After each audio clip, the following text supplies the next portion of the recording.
ಒಂದೇ ನಿಮಿಷ. ಸ್ಟಾರ್ಟ್ ಮಾಡ್ರಿ. ರೆಕಾರ್ಡಿಂಗ್ ಸ್ಟಾರ್ಟ್ ಆಗಿದೆ. ಓಕೆ ರೀ. ತಿಗಡಿ ಅಪ್ಪಾಜಿ ಅವರಿಗೆ ಸ್ವಾಗತ. ಸಿ.ಬಿ. ಪಾಟೀಲ್ ಸರ್ ಸ್ವಾಗತ. ಶರಣಾರ್ಥಿ. ಮೇಡಮ್ ಸ್ಟಾರ್ಟ್ ಮಾಡ್ರಿ. ರೆಕಾರ್ಡಿಂಗ್ ಸ್ಟಾರ್ಟ್ ಆಗಿದೆ. ಸುಧಾಕರ್ ಸ್ಟಾರ್ಟ್ ಮಾಡ್ರಿ. ಓಕೆ ರೀ ಅಕ್ಕ. ಪಾಟೀಲ್ ಅವರಿಗೆ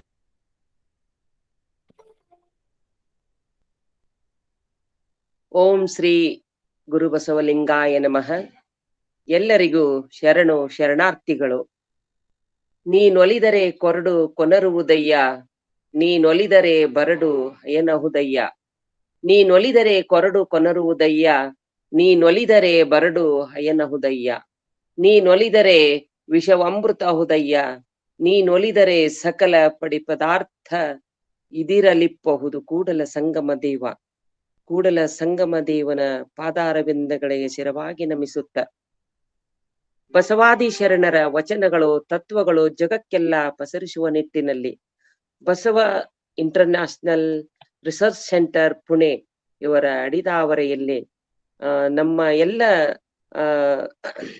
ಮಾರ್ಗದರ್ಶಿಗಳೆಲ್ಲರಿಗೂ ಮಾರ್ಗದರ್ಶಿಗಳಾದ ನಮ್ಮ ಸರ್ ಡಾಕ್ಟರ್ ಶಶಿಕಾಂತ್ ಪಟ್ಟಣ್ ಅವರ ಒಂದು ಮಾರ್ಗದರ್ಶನದಲ್ಲಿ ನಡೆಯುತ್ತಿದೆ ಇದು ಕಾರ್ಯಕ್ರಮವೆಲ್ಲ. ಶ್ರಾವಣ ಮಾಸದ ಸತ್ಸಂಗದ ನಿಮಿತ್ತವಾಗಿ ಈ ದಿನ ಸಂಜೆ 5 ಗಂಟೆಗೆ ಶುರುವಾಗಿದೆ. ಇವತ್ತು 4ನೇ ದಿವಸವಾಗಿದೆ. ಈ ಕಾರ್ಯಕ್ರಮದ ಉಪನ್ಯಾಸ ಕೊಡಲಿದ್ದಾರೆ ಪ್ರೊಫೆಸರ್ ಡಾಕ್ಟರ್ ಜಯಶ್ರೀ ಹಸಿಬಿ. 45 ನಿಮಿಷಗಳ ಕಾಲ ಕೊಡಲಿದ್ದಾರೆ. ಹಾಗೂ ಈಗ ಕಾರ್ಯಕ್ರಮದ ಆರಂಭದಲ್ಲಿ ವಿದ್ಯಾ ಅಕ್ಕನವರು ಪ್ರಾರ್ಥನೆಯನ್ನ ನಡೆಸಿಕೊಡಬೇಕೆಂದು ನಾನು ಅವರಲ್ಲಿ ಕೇಳಿಕೊಳ್ಳುತ್ತೇನೆ.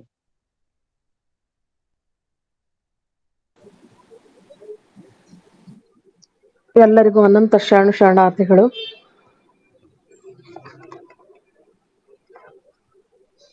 ಶರಣಾರ್ಥಿಗಳು ಅಕ್ಕ. ಶರಣಾರ್ಥಿಗಳು.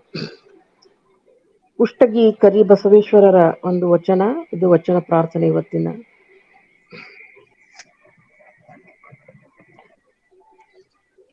ಕೊರಡು ಕೊನರ ಬಲ್ಲದೆ ಬರಡು ಹಯನಾಗಬಲ್ಲುದೆ. ಕೊರಡು ಕೊನರ ಬಲ್ಲದೆ ಬರಡು ಹಯನಾಗಬಲ್ಲುದೆ. ಕುರುಡಂಗೆ ಕನ್ನಡಿಯ ತೋರಿಸಿದಡೆ ನೋಡಬಲ್ಲನೆ.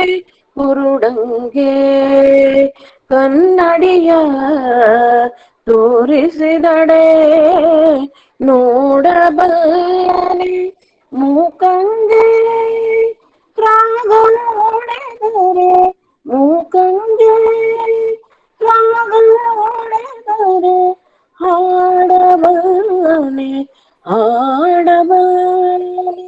ಹೆಗ್ಗ ಬುದ್ಧಿಯ ಬಲ್ಲನೆ ಹೆಗ್ಗ ಬುದ್ಧಿಯ ಬಲ್ಲನೆ. ಕೊರಡು ಕೊನರ ಬಲ್ಲದೆ ಬರಡು ಹಯನಾಗಬಲ್ಲುದೆ. ಲೋಗರಿಗೆ ಉಪದೇಶವ ಕೊಟ್ಟರೆ ಲೋಗರಿಗೆ ಉಪದೇಶವ ಕೊಟ್ಟರೆ ಶಿವಭಕ್ತರಾಗ ಬಲ್ಲರೆ. ಶಿವಭಕ್ತರಾಗ ಬಲ್ಲರೆ. ಶಿವ ಸತ್ಪದ ಸಂಪನ್ನರಾಗಲಲ್ಲದೆ ಶಿವ ಸತ್ಪದ ಸಂಪನ್ನರಾಗಲಲ್ಲದೆ ಶಿವ ಸತ್ಪದ ಸಂಪನ್ನರಾಗಲಲ್ಲದೆ. ಕೊರಡು ಕೊನರ ಬಲ್ಲದೆ ಬರಡು ಹಯನಾಗಬಲ್ಲುದೆ. ಶಿವಾಚಾರ ಆಳವಡದು ನೋಡ ಶಿವಾಚಾರ ಆಳವಡದು ನೋಡ. ಅಖಂಡ ಪರಿಪೂರ್ಣ ಘನಲಿಂಗ ಗುರು ಅಖಂಡ ಪರಿಪೂರ್ಣ ಘನಲಿಂಗ ಗುರು ಚನ್ನಬಸವೇಶ್ವರ ಶಿವ ಸಾಕ್ಷಿಯಾಗಿ ಚನ್ನಬಸವೇಶ್ವರ ಆ ಆ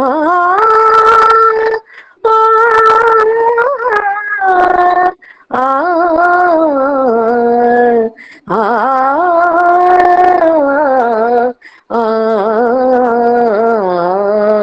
ಆ ಚನ್ನಬಸವೇಶ್ವರ ಶಿವ ಸಾಕ್ಷಿಯಾಗಿ ಚನ್ನಬಸವೇಶ್ವರ ಚನ್ನಬಸವೇಶ್ವರ ಶಿವ ಸಾಕ್ಷಿಯಾಗಿ ಕೊರಡು ಕೊನರಬಲ್ಲದೆ ಬರಡು ಹಯನಾಗಬಲ್ಲುದೆ ಬರಡು ಹಯನಾಗಬಲ್ಲುದೆ ಆ ಬರಡು ಹಯನಾಗಬಲ್ಲುದೆ. ಅನಂತ ಶರಣಾರ್ಥಿಗಳು. ತುಂಬಾ ಸುಶ್ರಾವ್ಯವಾಗಿ ಪ್ರಾರ್ಥನೆಗೈದ ಚನ್ನಬಸವನ ವಚನವನ್ನ ಪ್ರಾರ್ಥನೆಗೈದ ವಿದ್ಯಾ ಅಕ್ಕನವರಿಗೆ ಶರಣು ಶರಣಾರ್ಥಿಗಳು. ಈಗ ಸುಜಾತ ಅಕ್ಕನವರಿಂದ ಸ್ವಾಗತ ಭಾಷಣವನ್ನ ಮಾಡಬೇಕಾಗಿ ವಿನಂತಿಸಿಕೊಳ್ತಾ ಇದ್ದೇನೆ. ಓಂ ಶ್ರೀ ಗುರು ಬಸವಲಿಂಗಾಯ ನಮಃ.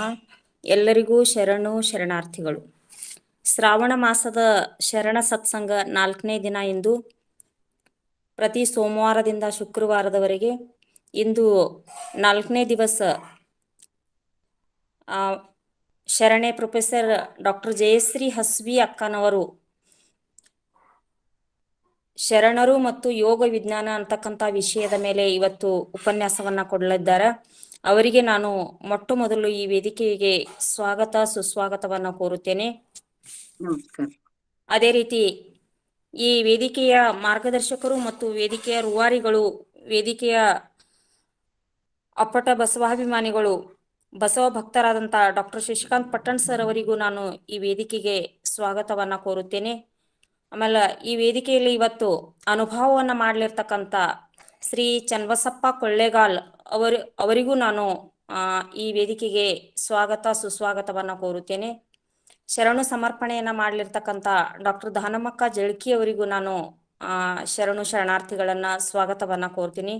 ಆಮೇಲೆ ಅತ್ಯಂತ ಸುಬದ್ಧವಾಗಿ ಕಾರ್ಯಕ್ರಮದ ನಿರ್ವಹಣೆಯನ್ನು ಮಾಡಿರ್ತಕ್ಕಂಥ ಡಾಕ್ಟರ್ ಸುಧಾಕ ಹುಲ್ಗೂರ್ ಅವರಿಗೂ ನಾನು ಈ ವೇದಿಕೆಗೆ ಸ್ವಾಗತವನ್ನ ಕೋರುತ್ತೇನೆ. ಇದೀಗ ವಚನ ಪ್ರಾರ್ಥನೆಯನ್ನ ಅತ್ಯಂತ ಸುಶ್ರಾವ್ಯವಾಗಿ ಹಾಡಿರ್ತಕ್ಕಂಥ ಗಾನಕೋಗಿಲೆ ಅಕ್ಕ ವಿದ್ಯಾ ಅಕ್ಕ ಮಗ್ದುಮ್ ಅವರಿಗೂ ನಾನು ಶರಣು ಶರಣಾರ್ಥಿಗಳು ಮತ್ತು ಸ್ವಾಗತವನ್ನ ಕೋರುತ್ತೇನೆ.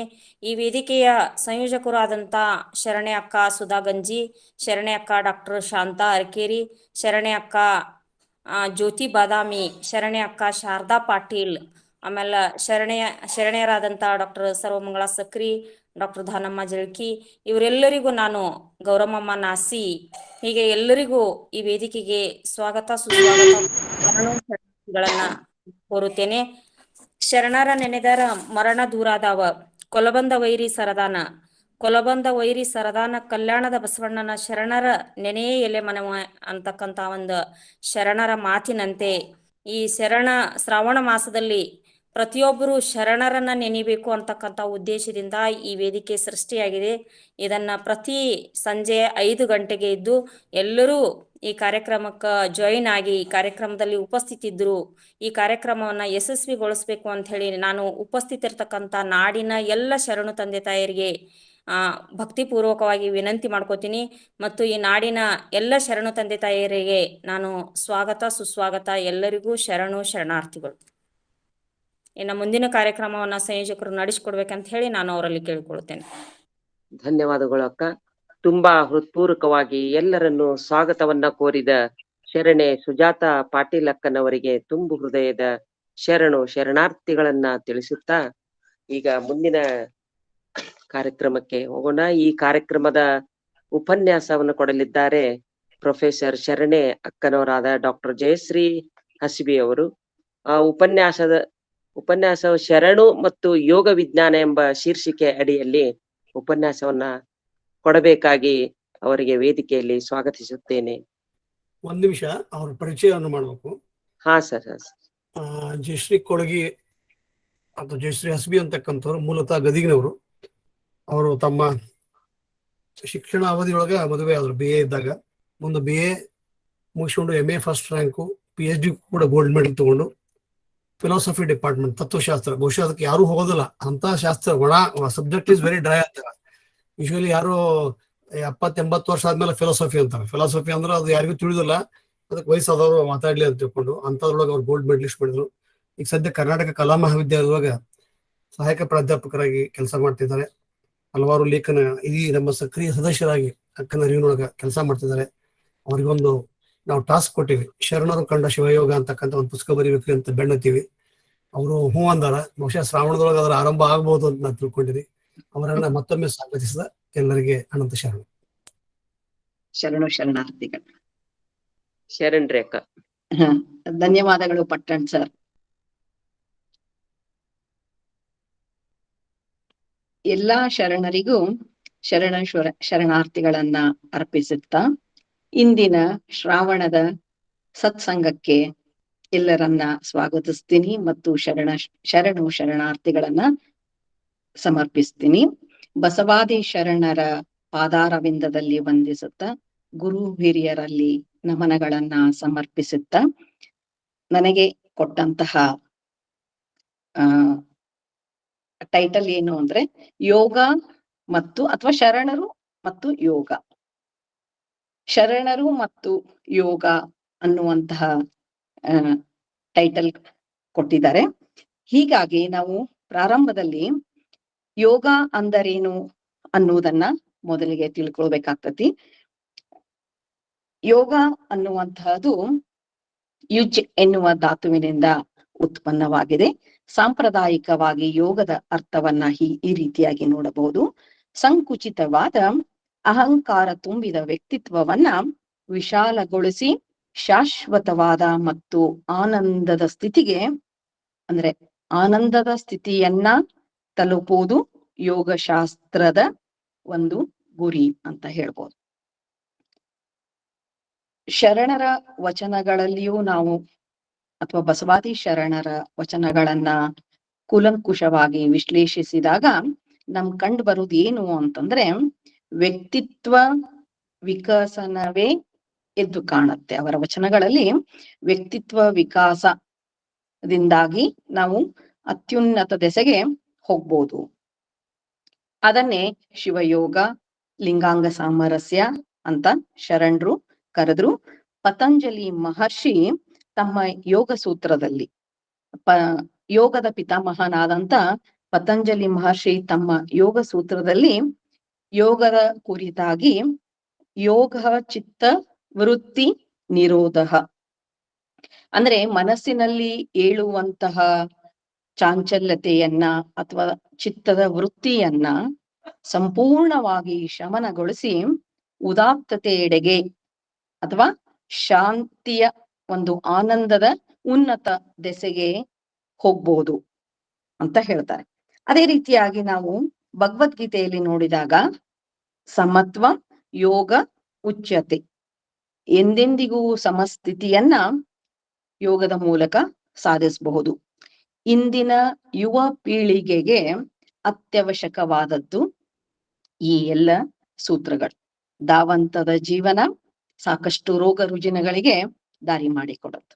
ಹೌದಿಲ್ರಿ? ಸೈಕೋಸೊಮ್ಯಾಟಿಕ್ ಡಿಸೀಸಸ್ ಅದ್ರ ಹಿಂದೆ ಏನ್ ಕಾರಣ ಅಂತಂದ್ರೆ ನಮ್ಮ ಒತ್ತಡದ ಜೀವನ ಶೈಲಿ. ಯಾರಿಗೂ ಅವಧಾನವೇ ಇಲ್ಲ. ಅವಧಾನದ ಬದುಕನ್ನ ತೋರಿಸಿಕೊಟ್ಟವರು ಬಸವಾದಿ ಶರಣರು. ಅದೇ ರೀತಿಯಾಗಿ ಯೋಗ ಕರ್ಮಸು ಕೌಶಲಂ ಅಂದ್ರೆ ನಮ್ಮ ಪ್ರತಿಯೊಂದು ಕಾರ್ಯದಲ್ಲಿಯೂ ಕುಶಲತೆಯನ್ನ ಸಾಧಿಸುವುದೇ ಯೋಗ ಅಂತ ಕಂಡು ಬರುತ್ತೆ.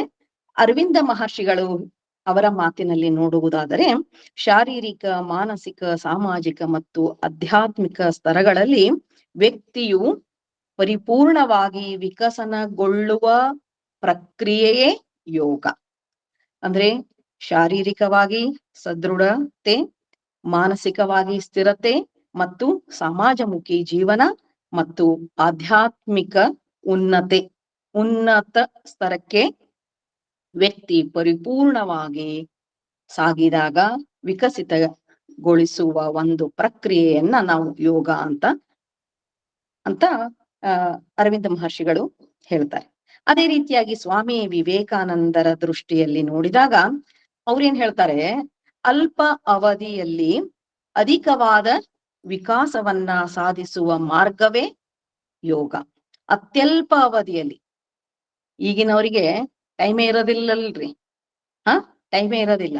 ಹೀಗಾಗಿ ಒಂದು ಧಾವಂತದ ಬದುಕಿನ ಬರುವಂತ ಹರ್ಡಲ್ಸ್ ಅಂತ ಏನ್ ಹೇಳ್ತೀವಲ್ಲ ನಾವು, ಅದನ್ನೆಲ್ಲ ಸಾಗಿ ಮೆಟ್ಟಿ ಅಲ್ಪಾವಧಿಯಲ್ಲಿ ನಮ್ಮ ಚಿತ್ಯ ಚಾಂಚಲ್ಯತೆಯನ್ನ ಬೇರು ಸಹಿತ ನಿರ್ಮೂಲನೆ ಮಾಡಿ ಒಂದು ಉನ್ನತ ದೆಸೆಗೆ ಉದಾತ್ತತೆಯೆಡೆಗೆ ಒಂದು ಮನಸ್ಸನ್ನ ವಿಕಸಿತಗೊಳಿಸುವ ಸಾಧನವನ್ನಾಗಿ ಯೋಗ ಅತ್ಯವಶ್ಯಕ, ಇಂದು ಎಂದೆಂದಿಗೂ ಅತ್ಯವಶ್ಯಕ ಅಂತ ಹೇಳ್ಬಹುದು. ಇದನ್ನ ನಾವು ಅದೇ ರೀತಿಯಾಗಿ ಪಾತಂಜಲ ಮಹರ್ಷಿ ತಮ್ಮ ಯೋಗ ಸೂತ್ರದಲ್ಲಿ 4 ಪಾದಗಳ ಮೂಲಕ ಯೋಗ ಸಾಧನೆ ಮಾಡಬಹುದು ಅಂತ ಹೇಳ್ತಾರ. ನಾವು ಶರಣರಲ್ಲಿ ಹೇಗೆ ನಾವು ಅಷ್ಟಾವರಣ, ಪಂಚಾಚಾರ, ಷಟಸ್ಥಲ ಅಂತ ಹೇಗೆ ಒಂದು ಉದಾತ್ತತೆಯೆಡೆಗೆ ಒಯ್ಯುವ ಸಾಧನಗಳಾಗಿ ನಾವು ಅಷ್ಟಾವರಣ, ಪಂಚಾಚಾರ, ಷಟಸ್ಥಲ ಮಾರ್ಗ ಹೇಗ್ ನೋಡಿದ್ವಲ್ರಿ, ಹಾಗೆ ಪತಂಜಲಿ ಮಹರ್ಷಿ ಅವರು ಸಮಾಧಿಪಾದ, ಸಾಧನ, ಕೈವಲ್ಯ ಮತ್ತು ವಿಭೂತಿ ಪಾದ ಅಂತ ಹೇಳ್ತಾರೆ. ಈ ಪಾದಗಳ ಅಂದ್ರೆ ಈ ಹಂತಗಳಲ್ಲಿ ಉನ್ನತಿಯ ದೆಸೆಗೆ ನಾವು ಹೋಗ್ಬೋದು, ಸಾಧಕ ಹೋಗ್ತಾನೆ. ಹೀಗಾಗಿ ಅವ್ರ ಪ್ರಕಾರ ಪ್ರತಿಯೊಬ್ಬರು 8 ಅಂಗಗಳ ಮೂಲಕ ಯೋಗ ಸಾಧನೆಯನ್ನ ಸಾಧಿಸಬಹುದು. ಅದುವೇ ಅಷ್ಟಾಂಗ ಮಾರ್ಗಗಳಲ್ಲಿ ಮೊದಲನೇದು ಯಮ ನಿಯಮ, ಆಸನ, ಪ್ರಾಣಾಯಾಮ, ಪ್ರತ್ಯಾಹಾರ, ಧಾರಣ, ಧ್ಯಾನ, ಸಮಾಧಿ. ಅಷ್ಟು ಅಂಗಗಳನ್ನ ಅಂದ್ರೆ ಅಂಗಗಳನ್ನ ಹೇಳಿದವರು ಮಹರ್ಷಿ ಪತಂಜಲಿ. ಇದೇ ನಾವು ಯಮ ನಿಯಮ ಅಂತ ನೋಡಿದಾಗ ಎಲ್ಲಾ ಶರಣರ ವಚನಗಳಲ್ಲಿ ನಾವು ನೋಡ್ತೀವ್ರಿ. ಏನ್ ಮಾಡ್ಬೇಕು, ಏನು ಮಾಡಬಾರ್ದು. ಯಮ ಅಂದಾಗ ನಿಷೇಧಗಳು, ನಿಯಮ ಅಂದಾಗ ವಿಧಿಗಳು, ಮಾಡಲೇಬೇಕಾದ ವಿಧಿಗಳು. ಆಸನ ಅಂತೂ ನಿಮಗ್ ಗೊತ್ತು, ಆಸನ ಬಗ್ಗೆ ಎಲ್ರಿಗೂ ಗೊತ್ತಿದೆ. ಈಗ ಯೋಗ ಇಂಟರ್ನ್ಯಾಷನಲ್ ಯೋಗ ಡೇ ಇಂದ ಅದು ಬಹಳ ಒಂದು ಪ್ರಚಾರಕ್ಕೆ ಬಂದಿದೆ. ಆಸನ ಅಂದಾಗ ಸ್ಥಿರಂ ಸುಖಂ ಆಸನಂ ಅಂದ್ರೆ ನಾವು ಒಂದು ಆಧ್ಯಾತ್ಮಿಕ ಸಾಧನೆಯನ್ನ ಮಾಡಬೇಕು ಅಂತಂದಾಗ ನಮಗೆ ಪೂರಕವಾದದ್ದು ನಮ್ಮ ಶರೀರ, ಪ್ರಕೃತಿ, ಹೌದಿಲ್ರಿ? ಶರೀರ. ಇದನ್ನೇ ಬಸವೇಶ್ವರರು ಕಾಯವೇ ಕೈಲಾಸ ಅಂತ ಹೇಳಿದ್ರು. ಇದನ್ನ ಹಾಳ್ ಮಾಡ್ಕೊಳ್ಬೇಡ್ರಿ, ಕಾಯವೇ ಕೈಲಾಸ. ಅದು ಪರಶಿವನ ವರಪ್ರಸಾದ. ಕಾಯ ಪರಶಿವನ ವರಪ್ರಸಾದ. ಹೀಗಾಗಿ ನಾನು ಅದನ್ನು ಪೋಷಿಸ್ಬೇಕು. ತನ್ಮೂಲಕ ಒಂದು ಆಧ್ಯಾತ್ಮಿಕ ಸಾಧನೆಯನ್ನ ಸಾಧಿಸಬಹುದು. ಒಂದು ವ್ಯಕ್ತಿತ್ವ ವಿಕಸನವನ್ನು ಹೇಳಿದವರು ಬಸವಾದಿ ಶರಣರು. ಹೀಗಾಗಿ ಆಸನ ಅನ್ನುವಂತಹದ್ದು ಪ್ರಮುಖ ಪಾತ್ರವನ್ನ ವಹಿಸುತ್ತೆ. ಬಹಳ ಜನರಿಗೆ ಆಸನದ ಕುರಿತಾದ ಯೋಗ ಅನ್ನೋದೇ ಒಂದು ಮಿಸ್ಕನ್ಸೆಪ್ಷನ್ಸ್ ಐತಿ ಬಹಳ. ಈ ಇಂದಿನ ಜನರಲ್ಲಿ ಏನಪ್ಪಾ ಯೋಗ ಅಂತಂದ್ರೆ ಏನ್ರಿ? ಹಠ ಯೋಗ, ದೇಹವನ್ನ ದಂಡಿಸಿ ಯೋಗ ಮಾಡೋದು. ಮತ್ ವಯಸ್ಸಾದವ್ರ ಹೆಂಗ್ ಮಾಡ್ಬೇಕ್ರಿ? ಸಣ್ಣ ವಯಸ್ಸಿನಾಗ ಮಾಡ್ಬೋದ್ರಿ ದೊಡ್ಡವ್ರ? ಹಾಗಲ್ಲ ರೀ. ಯೋಗ ಅಂದ್ರೆ ಆಸನ ಒಂದೇ ಅಲ್ಲ, ಆಸನದ ಜೊತೆಗೆ ನಾವು ಪ್ರಾಣಾಯಾಮವನ್ನ ಮಾಡ್ತೀವಿ. ಪ್ರಾಣಾಯಾಮ ನಮ್ಮ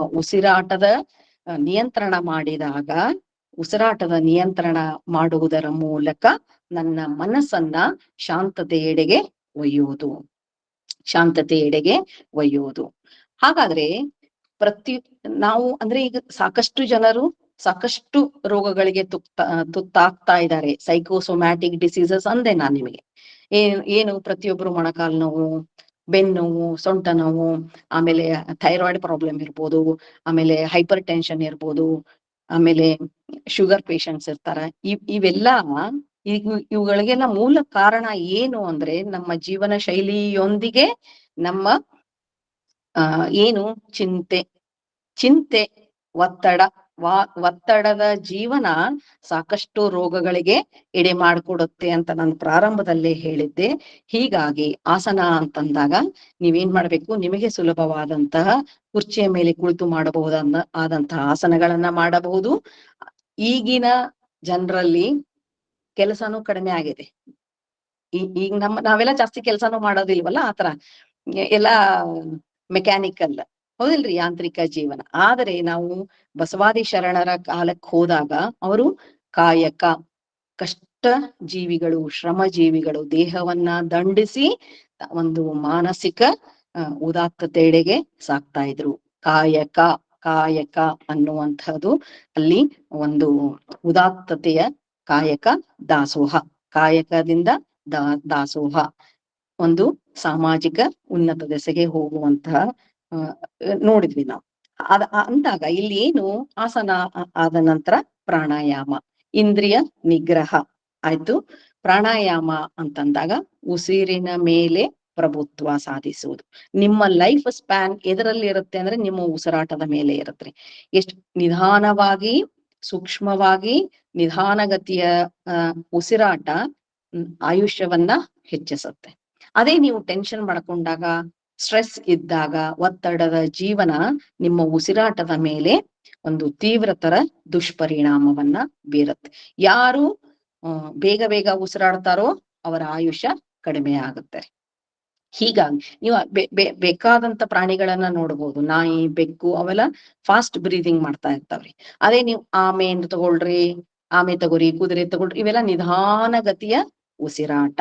ಆ ನಿಧಾನಗತಿಯ ಉಸಿರಾಟದೊಂದಿಗೆ ಉಸಿರಾಟದ ಮೇಲೆ ಪ್ರಭುತ್ವವನ್ನ ಸಾಧಿಸುವುದು ಪ್ರಾಣಾಯಾಮದ ಮೂಲಕ. ತನ್ಮೂಲಕ ಉಸಿರಾಟದ ನಿಯಂತ್ರಣ ಆಯ್ತು. ಅದಾದ್ಮೇಲೆ ಮಾನಸಿಕ ನಿಯಂತ್ರಣ, ಮನಸ್ಸಿನ ನಿಯಂತ್ರಣ, ಚಂಚಲವಾದ ಮನಸ್ಸನ್ನ ಏಕಾಗ್ರತೆಗೆ ಒಯ್ಯುವುದು. ತನ್ಮೂಲಕ ಶಾಂತಿಯನ್ನ ಅಥವಾ ಆನಂದವನ್ನ ಅನುಭವಿಸುವುದು. ಪ್ರತ್ಯಾಹಾರ ಅಂತ ಹೇಳ್ತಾರೆ. ಅಷ್ಟಾಂಗ ಯೋಗದ ಇನ್ನೊಂದು ಹಂತ ಪ್ರತ್ಯಾಹಾರ, ಇಂದ್ರಿಯ ನಿಗ್ರಹ. ಶರಣರು ಇದನ್ನೇ ಹೇಳ್ತಾರೆ, ಇಂದ್ರಿಯ ನಿಗ್ರಹ. ತಮ್ಮ ವಚನಗಳಲ್ಲಿ ಬರ್ತಾವು, ನಾ ಮುಂದೆ ಕೋಟ್ ಮಾಡ್ತೀನಿ. ಅದರ ಜೊತೆಗೆ ಪ್ರತ್ಯಾಹಾರ, ಧಾರಣ ಅಂತಂದಾಗ ಮನಸ್ಸನ್ನ ಏಕಾಗ್ರತೆಗೆ, ಒಂದು ಉದಾತ್ತತೆಯೆಡೆಗೆ ಒಯ್ಯಲು ಸಹಕಾರಿಯಾದಂತಹ ಒಂದು ಅಂಗ ಅಂತ ಹೇಳ್ಬಹುದು. ಧ್ಯಾನ ಅಂತಂದಾಗ ಧ್ಯಾನದ ಮೂಲಕ ಏಕಾಗ್ರತೆಯನ್ನ ಸಾಧಿಸಿ, ಧ್ಯಾನದ ಮೂಲಕ ವಿಶಾಲತೆಯನ್ನ, ಮಾನಸಿಕ ವಿಶಾಲತೆ, ತನ್ಮೂಲಕ ಶಾಂತತೆಯನ್ನ ಸಾಧಿಸುವುದು. ಮುಂದಿನ ಹಂತ ಸಮಾಧಿ ಸ್ಥಿತಿ. ಇದು ಒಂದು ಅತಿ ಮಾನಸ ಪ್ರಜ್ಞೆ, ಏಕತೆಯನ್ನ ಸಾಧಿಸುವುದು. ಯೋಗದ ಡೆಫಿನಿಷನ್ನೇ ಅದರಿ, unification of body, mind and soul. Unification of body, mind and soul. ದೇಹ, ಆತ್ಮ, ಮನಸ್ಸನ್ನ ಒಂದುಗೂಡಿಸುವುದೇ ಯೋಗ. ದೇಹ ಕೇಳದಂಗೆ ಮನಸ್ಸು ಕೇಳಬೇಕು, ದೇಹ ಹೇಳಿದಂತೆ ಮನಸ್ಸು ಕೇಳಬೇಕು, ತನ್ಮೂಲಕ ಆತ್ಮನ ಒಂದುಗೂಡಿಕೆ. ಹಾಗಾದ್ರೆ ಇದಾಯ್ತು, ಅಷ್ಟಾಂಗ ಯೋಗ ಆಯ್ತು. ಇದರ ಜೊತೆಗೆ ನಾವು ಅಂತರಂಗದ ಶುದ್ಧಿನೂ ಅತ್ಯವಶ್ಯಕ. ಅಂತರಂಗ ಶುದ್ಧಿ ಇಲ್ಲದಿದ್ರೆ ಏನು ಫಲ ಅಂತ. ಹಾಗಾದ್ರೆ ಸಾಧಕನ ಪ್ರಾರಂಭಿಕ ಹಂತದಲ್ಲಿ ಅಂದ್ರೆ ಅವನ ಸಾಧನೆ, ಆಧ್ಯಾತ್ಮಿಕ ಸಾಧನೆ ಪ್ರಾರಂಭವಾಗುವುದೇ ಅಂತರಂಗ ಶುದ್ಧಿಯಿಂದ. ಶರಣರ ವಚನಗಳಲ್ಲೂ ಇದನ್ನೇ ಬಿಂಬಿತ ಆಗಿದೆ. ಅಂತರಂಗ ಶುದ್ಧಿಯಿಂದ. ಅಂತರಂಗ ಶುದ್ಧಿ ಅತ್ಯವಶ್ಯಕ. ನೈತಿಕ ಗುಣಗಳಾದ ಸತ್ಯ, ಅಹಿಂಸೆ, ಆಸ್ತೇಯ, ಬ್ರಹ್ಮಚರ್ಯ, ಅಪರಿಗ್ರಹ. ಯಮ ಅನ್ನುವಂಥ ಆರಂಭದ ಹಂತದಲ್ಲಿ, ನಾವು ಅಷ್ಟಾಂಗ ಯೋಗದಲ್ಲಿ ಮೊದಲನೆಯ ಅಂಗ ಅಂದ್ರೆ ಯಮ ಅಂತ ಹೇಳಿದ್ವಲ್ಲ, ಅದರಲ್ಲಿನೇ 5 ಹಂತಗಳು ಬರ್ತಾವು. ಅದೇ 5 ಸಬ್ ಫ್ಯಾಕ್ಟರ್ಸ್ ಯಾವುವು ಅಂದ್ರೆ ಸತ್ಯ, ಅಹಿಂಸೆ, ಆಸ್ತೇಯ, ಬ್ರಹ್ಮಚರ್ಯ, ಅಪರಿಗ್ರಹ. ಇವುಗಳನ್ನ ನಾವು ಶರಣರ ವಚನಗಳಲ್ಲಿಯೂ ನೋಡಬಹುದು. ಅವುಗಳಿಗೆ ಹೆಚ್ಚು ಪ್ರಾಮುಖ್ಯತೆಯನ್ನ ಕೊಟ್ಟಿದ್ರು. ಈ ಎಲ್ಲ ಗುಣಗಳನ್ನ ಶರಣರ ಬಸವೇಶ್ವರರ ಒಂದು ವಚನದಲ್ಲಿ ಈ ರೀತಿಯಾಗಿ ಬಿಂಬಿಸಿದ್ದಾರೆ. ಕಳಬೇಡ ಕೊಲಬೇಡ ಹುಸಿಯ ನುಡಿಯಲು ಬೇಡ, ಇದು ನಿಷೇಧ. ನೋಡ್ರಿ, ನಿಷೇಧ, ಇವುಗಳನ್ನೆಲ್ಲ ಮಾಡ್ಬೇಡ ಅಂತ ಹೇಳ್ತಾರ ಅವ್ರು. ಇವುಗಳನ್ನೆಲ್ಲ ಮಾಡ್ಬೇಡ. ಕಳಬೇಡ ಕೊಲಬೇಡ ಹುಸಿಯ ನುಡಿಯಲು ಬೇಡ, ಮುನಿಯಬೇಡ ಅನ್ಯರಿಗೆ ಅಸಹ್ಯ ಪಡಬೇಡ, ತನ್ನ ಬಣ್ಣಿಸಬೇಡ ಇದಿರ ಹಳಿಯಲು ಬೇಡ, ಇದೇ ಅಂತರಂಗ ಶುದ್ಧಿ, ಇದೇ ಬಹಿರಂಗ ಶುದ್ಧಿ, ಇದೇ ನಮ್ಮ ಕೂಡಲ ಸಂಗಮನ ಒಲಿಸುವ ಪರಿ. ಅಲ್ಲಿ ಪತಂಜಲಿ ಮಹರ್ಷಿ ಯಮ ನಿಯಮವನ್ನ ಆರಂಭದ ಸಾಧಕನ ಆರಂಭಿಕ ಅಂಗ ಅಂತ ಹೇಳಿದ್ರು. ಇಲ್ಲಿ ನಾವು ಬಸವಣ್ಣನವರ ವಚನವನ್ನು ನೋಡಿದಾಗ ಅವ್ರು ಹೇಳುದು, ನಮ್ಮ ಆಧ್ಯಾತ್ಮಿಕ ಸಾಧನೆ ಪ್ರಾರಂಭವಾಗುವುದು ಒಂದು ಅಂತರಂಗ ಶುದ್ಧಿಯಿಂದ, ಬಹಿರಂಗ ಶುದ್ಧಿಯೊಂದಿಗೆ ಅಂತರಂಗ ಶುದ್ಧಿ. ಇಲ್ಲಿ ನಾವು ಪ್ರಮುಖವಾಗಿ ಗಮನಿಸ್ಬೇಕು ಏನು ಅಂದ್ರೆ, ಆಧ್ಯಾತ್ಮಿಕ ಸಾಧನೆಗೆ ಒಂದು ಪೂರಕ ಅಂತಂದಾಗ ಸ್ಥೂಲ ಭಾಗವಾದ ನಮ್ಮ ಶರೀರ ಕಾಯವೇ ಕೈಲಾಸ ಅಂತ ಹೇಳಿದ್ರು. ಈ ಶರೀರ ನಾವು ತೈತ್ತರಿಯ ಉಪನಿಷತ್ನಲ್ಲಿ ನೋಡುವುದಾದ್ರೆ ಅಲ್ಲಿ ಹೇಳುವುದು ಏನು ಅಂದ್ರೆ, ನಮ್ಮ ಶರೀರ ಪಂಚಕೋಶಗಳಿಂದ ಮಾಡಲ್ಪಟ್ಟಿದೆ ಅಂತ ಹೇಳ್ತಾರೆ. ಪಂಚಕೋಶಗಳು, ಆಮೇಲೆ ಷಟ್ಚಕ್ರಗಳು, ಇವೆಲ್ಲ ಸ್ಥೂಲ ಶರೀರದಲ್ಲಿ ಇರುವಂತ ಸೂಕ್ಷ್ಮ ರೂಪದಲ್ಲಿ ಇವೆ. ಅವು ಕಣ್ಣಿಗೆ ಅಗೋಚರ, ಆದರೆ ಸಾಧನೆಯ ಮೂಲಕ ನಾವು ಅವುಗಳ ಅಸ್ತಿತ್ವವನ್ನ ತಿಳ್ಕೋಬಹುದು. ತೈತ್ತರಿಯ ಉಪನಿಷತ್ನಲ್ಲಿ ಅಂದ್ರೆ ಈ ಪಂಚಕೋಶಗಳ ವಿವೇಕ ಈ ರೀತಿಯಾಗಿದೆ. ಅವ್ರೇನ್ ಹೇಳ್ತಾರೆ, ಅನ್ನಮಯ ಕೋಶ, ಪ್ರಾಣಮಯ ಕೋಶ, ಮನೋಮಯ ಕೋಶ, ವಿಜ್ಞಾನಮಯ ಮತ್ತು ಆನಂದಮಯ ಕೋಶ. ಅನ್ನಮಯ ಅಂತ ಅನ್ನೋದೇನು, ಶರೀರದ ಪಾಲನೆ ಪೋಷಣೆಗೆ. ಶರಣರು ಅದೇ ಹೇಳ್ತಾರೆ, ನಿನ್ನ ಶರೀರವನ್ನ ನೀನು ಪೋಷಿಸು, ಗೌರವಿಸು, ಪೂಜಿಸು, ಅಲ್ಲಿಯೇ ಪರಮಾತ್ಮನ ವಾಸ. ಹಾಗಾಗಿ ಅನ್ನಮಯ ಕೋಶ ಅಂತಂದಾಗ ಇಲ್ಲೇನು ಪಂಚ ಜ್ಞಾನೇಂದ್ರಿಯಗಳು, ಪಂಚ ಕರ್ಮೇಂದ್ರಿಯಗಳು, ಮತ್ತೆ ಅನೇಕ ವ್ಯೂಹ ವ್ಯವಸ್ಥೆಗಳನ್ನ ನೋಡ್ತೀವಿ. ಉದಾಹರಣೆಗೆ respiratory system, digestive system, nervous system, ಹೌದಲ್ರಿ? ಇವುಗಳನ್ನೆಲ್ಲ ನೋಡ್ತೀವಿ. ಈ ಎಲ್ಲಾ ವ್ಯವಸ್ಥೆಗಳಲ್ಲಿ ಹೊಂದಾಣಿಕೆ ಇದ್ದಾಗ ಮಾತ್ರ ವ್ಯಕ್ತಿ ಅಥವಾ ಸಾಧಕ ಆರೋಗ್ಯವಾಗಿರ್ತಾನ್ರಿ. ಒಂದೇನಾರು ಅಸ್ತವ್ಯಸ್ತ ಆಯ್ತು, ಡೈಜೆಸ್ಟಿವ್ ಸಿಸ್ಟಮ್ ಅಸ್ತವ್ಯಸ್ತ ಆಯ್ತು ಅಂದ್ರೆ ಅದು ಫಸ್ಟ್ ತಗೊಳ್ಳೋದು ನಿನ್ನ ಮನಸ್ಸನ್ನ, ನಿನ್ನ ಮನೋಮಯ ಕೋಶಕ್ಕೆ ಹೊಡ್ತಾ ಬೀಳತ್ತೆ. ಅದರ ಜೊತೆಗೆ ಪ್ರಾಣಮಯ ಉಸಿರಾಟದ ತೊಂದರೆ ಆಗ್ತಾ ಹೋಗುತ್ತೆ. ಹಿಂಗಾಗಿ ಅವಾಗ ರೋಗ ಅಂದ್ರೆ ರೋಗದ ಒಂದು ಉತ್ಪನ್ನ ಆಗುವುದು ಅಂದ್ರೆ ನಿನ್ನ ಆಹಾರ ಶೈಲಿನೂ ಬಹಳ ಪ್ರಮುಖ ಪಾತ್ರ ವಹಿಸ್ತು. ಈಗೆಲ್ಲ ಮಕ್ಕಳು ನೋಡ್ರಿ, ಪಿಜ್ಜಾ, ಬರ್ಗರು, ಮೈದಾ ಹಿಟ್ಟು, ಡಾಲ್ಡಾ, ಸಕ್ರಿ, ಈಗಿನ ಯುವ ಜನಾಂಗ ಏನು, ಅವರು ಬರೀ ಬೇಕರಿ ಪ್ರಾಡಕ್ಟ್ಸ್ ತಿಂತಾರೆ. ಅದೇನು ನೋಡಕ್ ಚೆನ್ನಾಗಿರತ್ತೆ, ರುಚಿಯಾಗಿರತ್ತೆ, ದೇಹಕ್ಕೆ ಮಾರಕ, ವಿಷರಿ ಅದು.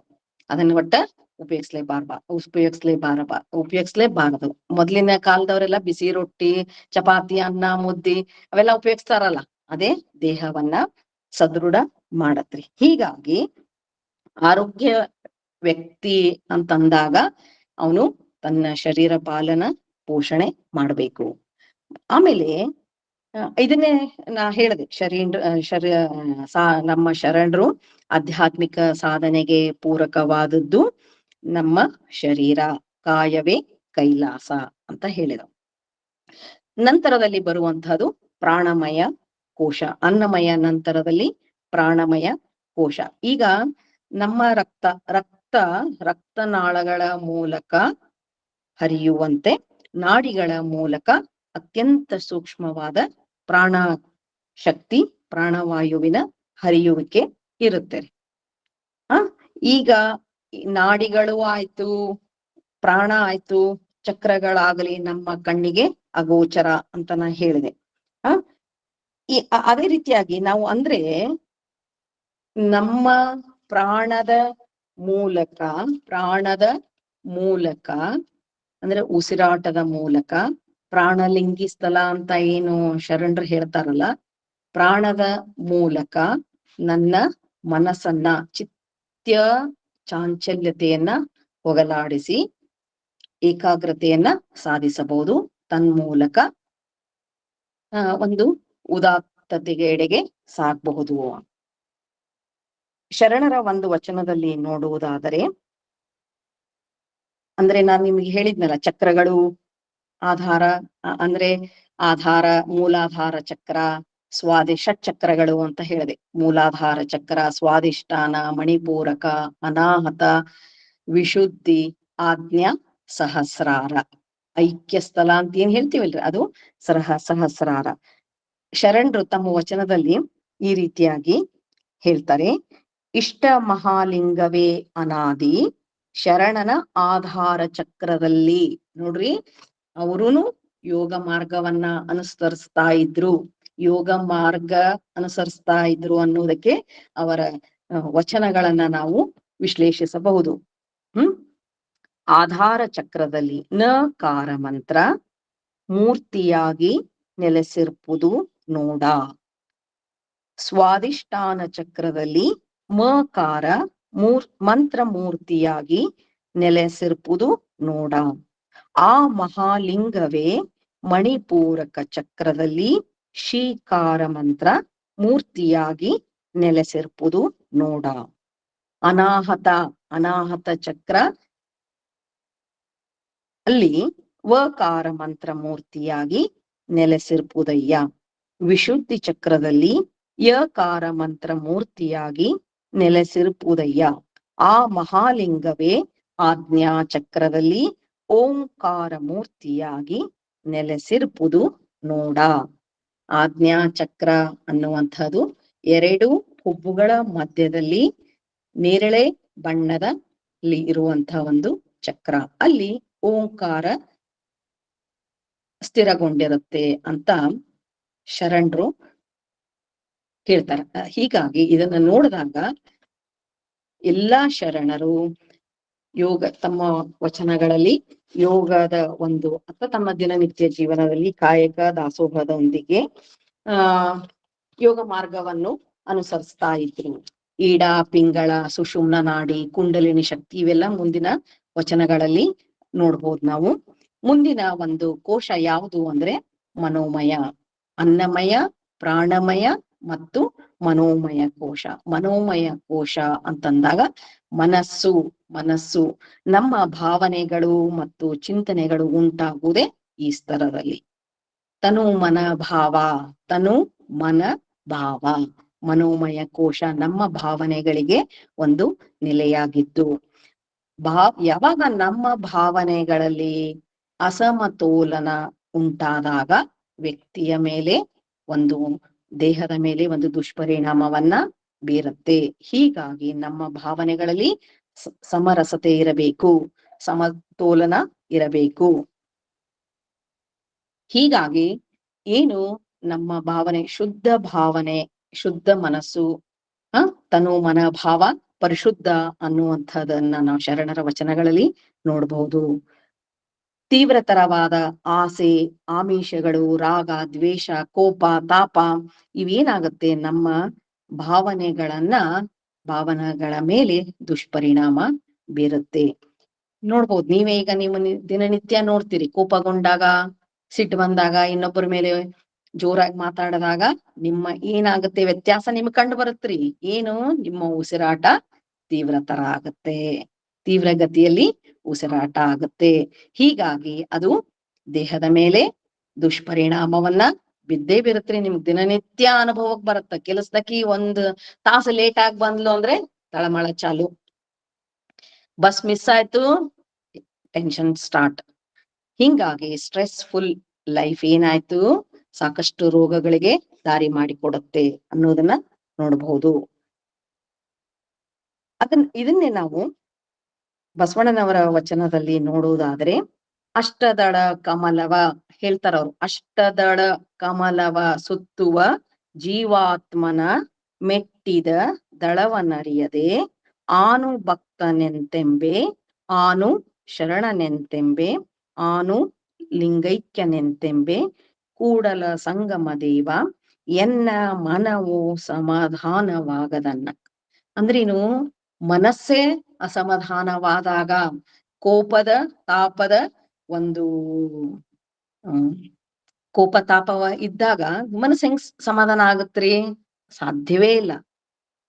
ಅಸೂರಿ ಗುಣಗಳನ್ನ ಅಥವಾ ಕೋಪ ತಾಪವನ್ನ ನಾವು ಶಮನಗೊಳಿಸಿದಾಗ ಮಾತ್ರ ಮನಸ್ಸು ಶಾಂತ ಆಗತ್ತೆ. ಆ ಟೆಕ್ನಿಕ್ಗಳನ್ನ ನಾವು ನಮ್ಮ ನಿತ್ಯ ಜೀವನದಲ್ಲಿ, ಅಂದ್ರ ಮನಸ್ಸನ್ನ ಶಾಂತಿಗೊಳಿಸುವ ಒಂದು ಟೆಕ್ನಿಕ್ಸ್ ಏನಿರ್ತಾವಲ್ಲ, ಯೋಗಿಕ್ ಟೆಕ್ನಿಕ್ಸ್ ನ ಅವನು ಫಾಲೋ ಮಾಡ್ಬೇಕಾಗತ್ತೆ. ಮನದಲ್ಲಿ ಕುಟಿಲತೆ, ಕುಹಕ, ಕೋಪ, ತಾಪಗಳನ್ನ ಇಟ್ಕೊಂಡು ಆಡಂಬರದ ಆಚರಣೆಗಳಿಂದ ನಮ್ಮ ಕೂಡಲ ಸಂಗಮ ದೇವ ಒಲಿಯುವುದಿಲ್ಲ. ಯಾವಾಗ ಮನಸ್ಸು ಶಾಂತವಾಗುತ್ತೋ, ನನ್ನೊಂದಿಗೆ ಅಂದ್ರೆ ಶಾಂತಿಯ ನೆಲೆಯೊಂದಿಗೆ ಕೂಡಲ ಸಂಗಮನ ನಾನು ಒಲಿಸ್ಕೊಳ್ಬಹುದು ಅಂದಾಗ ಮಾತ್ರ ಅಂದ್ರೇನು, ಶಾಂತವಾದ ಮನಸ್ಥಿತಿ ಇದ್ದಾಗ ಮಾತ್ರ ಮನಸ್ಸು ಕೂಡಲ ಸಂಗಮನಲ್ಲಿ ಮೇಳೈಸುತ್ತೆ. ಮನಸ್ಸಿನ ಪರಿಪಕ್ವತೆಗೆ ಹೆಚ್ಚು ಕೊಟ್ಟವರು ಶರಣರು, ಬಸವಾದಿ ಶರಣರು. ಮನಸ್ಸನ್ನ ಶಾಂತವಾಗಿಟ್ಕೊಳ್ಳುವುದು ಅಂತರಂಗ ಶುದ್ಧಿ ಅಂತ ಶರಣರ ವಚನ, ಪ್ರತಿಯೊಬ್ಬ ಶರಣರ ವಚನಗಳಲ್ಲಿ ಕಂಡು ಬರುವಂತಹದು. ಮುಂದಿನ ಒಂದು ಕೋಶ ವಿಜ್ಞಾನಮಯ ಕೋಶ. ಇಲ್ಲಿ ವ್ಯಕ್ತಿ ತನ್ನ ವಿಚಾರ ಶಕ್ತಿಯನ್ನ ಸದ್ಬಳಕೆ ಮಾಡ್ಕೊಳ್ತಾನ್ರಿ. ಅಂದ್ರೆ ವಿಜ್ಞಾನಮಯ ಕೋಶ, ಮನೋಮಯ ಕೋಶದಲ್ಲಿ ಮನಸ್ಸನ್ನ ಅಂದ್ರೆ ಹೇಗೆ ನಾನು ಶಾಂತವಾಗಿ ಇಟ್ಕೋಬಹುದು, ನನ್ನ ಕೋಪ ತಾಪವನ್ನ ಹೇಗೆ ನಾನು ಕಂಟ್ರೋಲ್ ಮಾಡ್ಬೋದು, ಇನ್ನೊಬ್ಬರಿಗೆ ಹೇಗೆ ನಾನು ತೊಂದರೆ ಕೊಡಬಾರ್ದು, ಇನ್ನೊಬ್ಬರಿಗೆ ಹೇಗೆ ನಾನು ಒತ್ತಡದ ಬದುಕನ್ನ ನಾನು ಒತ್ತಡದಲ್ಲಿ ಇದೀನಿ ಅಂತ ಇನ್ನೊಬ್ಬರ ಬದುಕಿಗೆ ಒತ್ತಡ ಕೊಡಬಾರ್ದು. ನನ್ನ ಮನಸ್ಥಿತಿ ಶಾಂತವಾಗಿತ್ತು ಅಂದ್ರೆ ಬೇರೆಯವರ ಮನಸ್ಸನ್ನು, ನಾನು ಬೇರೆಯವರನ್ನು ನನ್ನವರಂತೆ ಒಂದು ಭಾವನೆ ನನ್ನಲ್ಲಿ ಇರುತ್ತೆ. ವಿಜ್ಞಾನಮಯ ಕೋಶದಲ್ಲಿ ಅಲ್ಲಿ ಮನಸ್ಸಿಗೆ ಸಂಬಂಧಪಟ್ಟಿದ್ದು, ಇಲ್ಲಿ ವಿಚಾರ ಶಕ್ತಿಯನ್ನ ಸದ್ಬಳಕೆ ಮಾಡಿಕೊಳ್ಳುವುದು ಈ ಸ್ತರದಲ್ಲಿ. ಸರಿ ತಪ್ಪುಗಳ ವಿವೇಕ ಮಾಡುವುದು ಈ ಉನ್ನತ ಸ್ತರದಲ್ಲಿ. ಯಾವುದು ಸರಿ ಯಾವುದು ತಪ್ಪು ಅನ್ನುವಂತಹ ತಿಳುವಳಿಕೆ ಈ ವಿಜ್ಞಾನಮಯ ಕೋಶದ ಒಂದು ಸ್ತರದಲ್ಲಿ ವ್ಯಕ್ತ ಆಗುತ್ತೆ. ವಿವೇಕಯುಕ್ತ ನಿರ್ಧಾರಗಳಿಂದ ನಮ್ಮ ಜೀವನ ಸುಖಮಯ ಆಗುತ್ತೆ. ವಿಚಾರದ ಜೊತೆ ವಿವೇಕಯುತ ನಡೆ ಇದ್ದಾಗ ಮಾತ್ರ ನಾನು ಎಲ್ಲೆಲ್ಲೂ ಸೌಹಾರ್ದತೆಯನ್ನ ಸಾಧಿಸಲು ಸಾಧ್ಯ. ಇದನ್ನೇ ನಾವು ಶರಣರ ವಚನದಲ್ಲಿ ನೋಡುವುದಾದ್ರೆ, ನಡೆ ನುಡಿ ಒಂದಾಗಬೇಕು. ನಡೆ ನುಡಿ ಒಂದಾದ ಒಂದು ಭಕ್ತಿ ಅಂತ ಹೇಳ್ತಾರೆ. ಇದುವೇ ಸಾಮಾಜಿಕ ಆರೋಗ್ಯ. ನಾವಿಯು ಒಂದು WHO ಒಂದು ಆರೋಗ್ಯ ಅಂದ್ರೇನು ಅನ್ನುವಂತಹ ಒಂದು ಡೆಫಿನಿಷನ್ ನೋಡಿದಾಗ, ವ್ಯಾಖ್ಯಾನ ನೋಡಿದಾಗ ಅವ್ರು ಅದೇ ಹೇಳ್ತಾರ. ದೈಹಿಕ, ಮಾನಸಿಕ, ಆಧ್ಯಾತ್ಮಿಕ, ಸಾಮಾಜಿಕ. ಅಂದ್ರೆ ಮೊದ್ಲು ಆಧ್ಯಾತ್ಮಿಕ ಇರ್ಲಿಲ್ರಿ, ದೈಹಿಕ, ಬೌದ್ಧಿಕ ಅಂದ್ರೆ ಮಾನಸಿಕ ಮತ್ತು ಸಾಮಾಜಿಕ ಆರೋಗ್ಯ ಯಾರು ಇರುತ್ತೋ ಅವರು ಪರಿಪೂರ್ಣ ಆರೋಗ್ಯವಂತ ಅಂತ ಕರಿಬಹುದು. ಆದ್ರೆ ಇತ್ತೀಚಿನ ದಿನಗಳಲ್ಲಿ ಏನಾಯ್ತು, ಆಧ್ಯಾತ್ಮಿಕ ಒಂದು ಆರೋಗ್ಯ ಅಂತ ಅದನ್ನು ಸೇರಿಸಿದ್ರು. ದೈಹಿಕ, ಮಾನಸಿಕ, ಸಾಮಾಜಿಕ ಮತ್ತು ಆಧ್ಯಾತ್ಮಿಕ ಆರೋಗ್ಯ. ಯಾರು ಆರೋಗ್ಯವಂತರಾಗಿರ್ತಾರೋ ಅವ್ರನ್ನ ಸದೃಢ ವ್ಯಕ್ತಿ ಅಂತ ಕರಿಬಹುದು. ಇದನ್ನೇ ಸಮಾಜಮುಖಿ ಜೀವನವನ್ನ ನಮ್ಮ ಶರಣರು ತಮ್ಮ ವಚನಗಳಲ್ಲಿ ಬಿಂಬಿಸ್ತಾರೆ. ಸಾಮಾಜಿಕ ಆರೋಗ್ಯ ಅದುವೇ ಸಮಾಜಮುಖಿ ಜೀವನ. ಸಿದ್ದರಾಮನ ಒಂದು ವಚನಗಳಲ್ಲಿ ನೋಡುವುದಾದ್ರೆ, ಸೋಹಂ ಎಂಬುದು ಅಂತರಂಗದ ಮದ ನೋಡಯ್ಯ, ಶಿವೋಹಂ ಎಂಬುದು ಬಹಿರಂಗದ ಮದ ನೋಡಯ್ಯ. ಈ ದ್ವಂದ್ವಗಳನ್ನ ಅಳಿದು ದಾಸೋಹಂ ಎಂದೆನಿಸಯ್ಯ. ಕಪಿಲ ಸಿದ್ಧ ಮಲ್ಲಿಕಾರ್ಜುನ. ಅಂದ್ರೆ ಕೇವಲ ನಾನು, ನನ್ನವರು, ನಮ್ಮವರು ಅನ್ನದೇ ಎಲ್ಲೆಲ್ಲಿಯೂ ಒಂದೇ ಅಭೇದವನ್ನ ಕಾಣಬೇಕು. ಅದುವೇ ಸಾಮಾಜಿಕ ಆರೋಗ್ಯ. ವ್ಯಷ್ಟಿ ಅಭಿವೃದ್ಧಿಯೊಂದಿಗೆ ಸಮಷ್ಟಿ ಅಭಿವೃದ್ಧಿಯನ್ನ ಸಾಧಿಸಿದಾಗ ಮಾತ್ರ ಒಂದು ಸಾಮಾಜಿಕ ಆರೋಗ್ಯವನ್ನ ಸಾಧಿಸಬಹುದು. ಕೇವಲ ಭೌತಿಕ ಆರೋಗ್ಯ ಅಷ್ಟೇ ಅಲ್ಲ, ಮಾನಸಿಕ ಅಲ್ಲ, ಅದರ ಜೊತೆಗೆ ಸಾಮಾಜಿಕ ಆರೋಗ್ಯ, ಸಮರಸತೆ ಅಂತ ನಾವು ಕರಿಬಹುದು. ಮುಂದಿನ ಒಂದು ಕೋಶ ನೋಡಿದ್ದೆ ಆದರೆ ಆನಂದಮಯ ಕೋಶ. ಅಂದ್ರೆ ನಾವೇನ್ ಮಾಡ್ತೀವಿ, ಯಾವ್ದೋ ಒಂದ್ ಮೊಬೈಲ್ ತಗೊಂಡ್ವಿ, ಖುಷಿ ಅಷ್ಟೇ, ಕ್ಷಣಿಕ. ಮೊಬೈಲ್ ಬಂತು, ಹುಡುಗರು ಕಂಪ್ಯೂಟರ್ ಬಂತು, ಲ್ಯಾಪ್ಟಾಪ್ ಬಂತು, ಅದು ಕ್ಷಣಿಕ ಸುಖ. ಆದ್ರೆ ನಿರಂತರವಾಗಿ ಆನಂದವನ್ನ ಹೊಂದುವುದಾದರೂ ಹೇಗೆ? ಹೀಗೆ ನಾವು ನಿರಂತರವಾಗಿ ಅನುದಿನವೂ ಆನಂದವಾಗಿರಬೇಕು. ಅದು ಹೇಗೆ ಅಂತಂದಾಗ ಮನಸ್ಸನ್ನ ಪರಿಶುದ್ಧಗೊಳಿಸ್ಕೊಳ್ಬೇಕು. ಮನಸ್ಸು ಪರಿಶುದ್ಧಗೊಂಡಾಗ ಮಾತ್ರ ಅನುದಿನವೂ ಆನಂದವನ್ನ ಸಾಧಿಸಬಹುದು. ಎಲ್ಲರಿಗೂ ಅದು ನಮಗ್ ಬೇಕೇ ಬೇಕು. ಬರೀ ಒಂದು ದಿನ ಒಂದು ತಾಸು ಆನಂದ ಅಲ್ಲ, ಅನುದಿನವೂ ದಿನವೂ ನಾನು ಆನಂದವಾಗಿರಬೇಕು. ಆಗ ಮಾತ್ರ ನಮ್ಮ ಮೂಲ ಸ್ವರೂಪ, ಆತ್ಮನ ಮೂಲ ಸ್ವರೂಪ ಏನು, ಅಂಗದ ಮೂಲ ಸ್ವರೂಪ ಏನು, ಸಚ್ಚಿತ್ ಆನಂದ, ಸಚ್ಚಿದಾನಂದ ಅಂದಾಗ ಮಾತ್ರ ಸತ್ ಚಿತ್ ಆನಂದ ನೆಲೆಗೊಳ್ಳುತ್ತದೆ. ತನ್ಮೂಲಕ ಅಂದ್ರೆ ಎಲ್ಲೆಲ್ಲೂ ಅನುದಿನವೂ ಆನಂದವನ್ನ ಸಾಧಿಸಿದಾಗ ಮಾತ್ರ ಪರಿಪೂರ್ಣ ಆರೋಗ್ಯವನ್ನ ಪಡೆಯಬಹುದು. ನಾನ್ ಬೇರೆ ನೀನ್ ಬೇರೆ ಎಂಬ ಭೇದ ಭಾವವನ್ನ ಅಳಿಸ್ಬೇಕು. ವ್ಯಕ್ತಿಯ ಸಂಕುಚಿತ ಭಾವನೆ ಸಂಪೂರ್ಣವಾಗಿ ತೊರೆದು ವಿಶಾಲ ಮನೋಭಾವವನ್ನ ಹೊಂದಬೇಕು ಸಾಧಕ. ಅಂದಾಗ ಮಾತ್ರ ಅವನು ಪರಿಪೂರ್ಣ ಆರೋಗ್ಯವಂತ ಅಂತ ಅನ್ಸ್ಕೊಳ್ತಾನೆ. ಮತ್ತೆ ಲಿಂಗ ಅಂತ ಅಂಗ ಪರಿಶುದ್ಧನಾದಾಗ, ಲಿಂಗನ ಗುಣಗಳು ಅಂಗನಲ್ಲಿ ಮೇಳೈಸಿದಾಗ ಮಾತ್ರ ಐಕ್ಯ ಸ್ಥಿತಿಗೆ ಹೋಗಲು ಸಾಧ್ಯ. ಇದುವೇ ಸಮರಸ ಅನುಭಾವ, ಸಮರಸ ಆನಂದ. ಹೌದಲ್ರಿ? ಅದೇ ಸಮರಸ ಆನಂದ ಭಕ್ತಿ ಅಂತ ಹೇಳ್ತಾರಲ್ಲ, ಅದೇ ಸಮರಸ ಆನಂದ. ಬಸವಣ್ಣನವರು ತಮ್ಮ ವಚನದಲ್ಲಿ ಈ ರೀತಿಯಾಗಿ ಹೇಳ್ತಾರೆ, ಮರವನೇರಿದ ಮರ್ಕಟನಂತೆ ಹಲವು ಕೊಂಬಿಗೆ ಹಾಯುತ್ತಲಿದ್ದೇನೆ.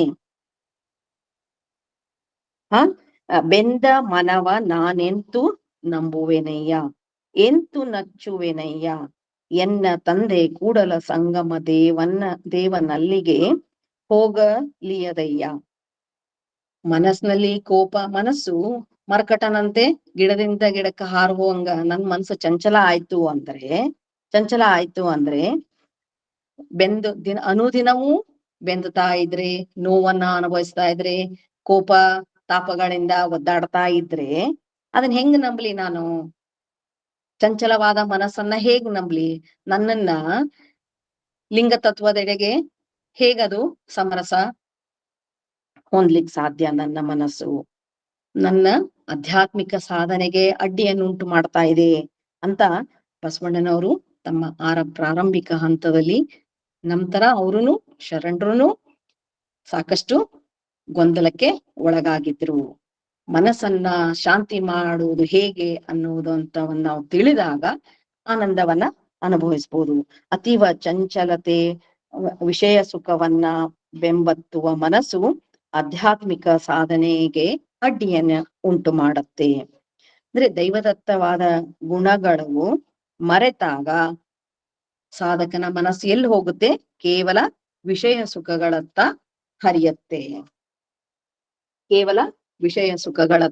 ಹರಿಯತ್ತೆ. ನಾವು ಇದನ್ನೇ ಬಸವಾದಿ ಶರಣರ ವಚನಗಳನ್ನ ಗಮನಿಸಿದಾಗ ಅವರ ಸಾಕಷ್ಟು ವಚನಗಳಲ್ಲಿ ರಾಜಯೋಗದ ಪರಿಭಾಷೆಯನ್ನ ಬಳಸಿದ್ದಾರೆ. ಮೂಲಾಧಾರ ಚಕ್ರಗಳನ್ನ ಒಳಗೊಂಡು ಷಟ್ಚಕ್ರಗಳು ಮತ್ತು ಕುಂಡಲಿನಿ ಶಕ್ತಿ, ಈಡ ಪಿಂಗಳ ಮತ್ತು ಸುಷುಮ್ನ ನಾಡಿಗಳು ಮೊದಲಾದ ವಿವರಗಳನ್ನ ನಾವು ಅವರ ವಚನಗಳಲ್ಲಿ ನೋಡಬಹುದು.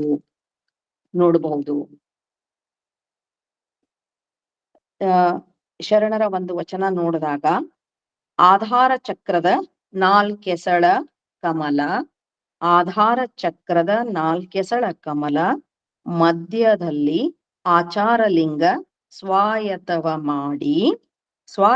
ಮಾಡಿ ಸ್ವಾದಿಷ್ಠಾನ ಚಕ್ರದ ಆರೆಸಳ, 6 ದಳದ ಕಮಲ ಅಂತ, 6 ಎಸಳ ಕಮಲ ಮಧ್ಯದಲ್ಲಿ ಗುರುಲಿಂಗವ ಮೂರ್ತಿಗೊಳಿಸಿ ಮಣಿಪೂರಕ ಚಕ್ರದ 12 ಎಸಳ ಕಮಲ ಮಧ್ಯದಲ್ಲಿ ಶಿವಲಿಂಗದ ಸಂಬಂಧಿಸಿ ಅನಾಹತ ಚಕ್ರದ 12 ಎಸಳ ಕಮಲ ಮಧ್ಯದಲ್ಲಿ ಜಂಗಮ ಲಿಂಗವ ನೆಲೆಗೊಳಿಸಿ ವಿಶುದ್ಧಿ ಚಕ್ರದ 16 ಎಸಳ ಕಮಲ ಮಧ್ಯದಲ್ಲಿ ಪ್ರಸಾದ ಲಿಂಗವ ಮೂರ್ತಿಗೊಳಿಸಿ ಆಜ್ಞಾ ಚಕ್ರದ 2 ಎಸಳ ಕಮಲ ಮಧ್ಯದಲ್ಲಿ ಮಹಾಲಿಂಗವ ನೆಲೆಗೊಳಿಸಿ. ಈ ವಚನವನ್ನ ನಾವು ಕೂಲಂಕುಷವಾಗಿ ನೋಡಿದಾಗ ಷಟ್ಚಕ್ರಗಳು ಈಡಾ ಪಿಂಗಳ ನಾಡಿ ಅಂದ್ರೆ ಅವರು ಪ್ರಾಣಾಯಾಮದ ಮೂಲಕ ಮನಸ್ಸನ್ನ ಹತೋಟಿಯಲ್ಲಿ ಇಡುವ ಒಂದು ಟೆಕ್ನಿಕ್ ಅವರಿಗೆ ತಿಳಿದಿತ್ತು. ಅವರು ಯೋಗಾಭ್ಯಾಸಿಗಳೇ ಅಂತ ಅನ್ನುವಂಥದ್ದು ನಮಗೆ ಕಂಡು ಬರುತ್ತೆ. ಯೋಗ ಸಾಧನೆಗೆ ಕೈಗೊಳ್ಳುವ ವಿವರಗಳನ್ನ ನಾವು ಶರಣರ ವಚನ ಅಂದ್ರೆ ಇವನ್ನೆಲ್ಲಾನು ಅಂದ್ರೆ ಅವರು ಯೋಗ ಸಾಧನೆಯನ್ನ ಮಾಡ್ತಾ ಇದ್ರು. ಅದಕ್ಕಾಗಿ ಅವರು ತಮ್ಮ ವಚನಗಳಲ್ಲಿ ಅಂದ್ರೆ ಅವ್ರಿಗೂ ಷಟ್ಚಕ್ರದ ಒಂದು ವಿವೇಕ ಇತ್ತು.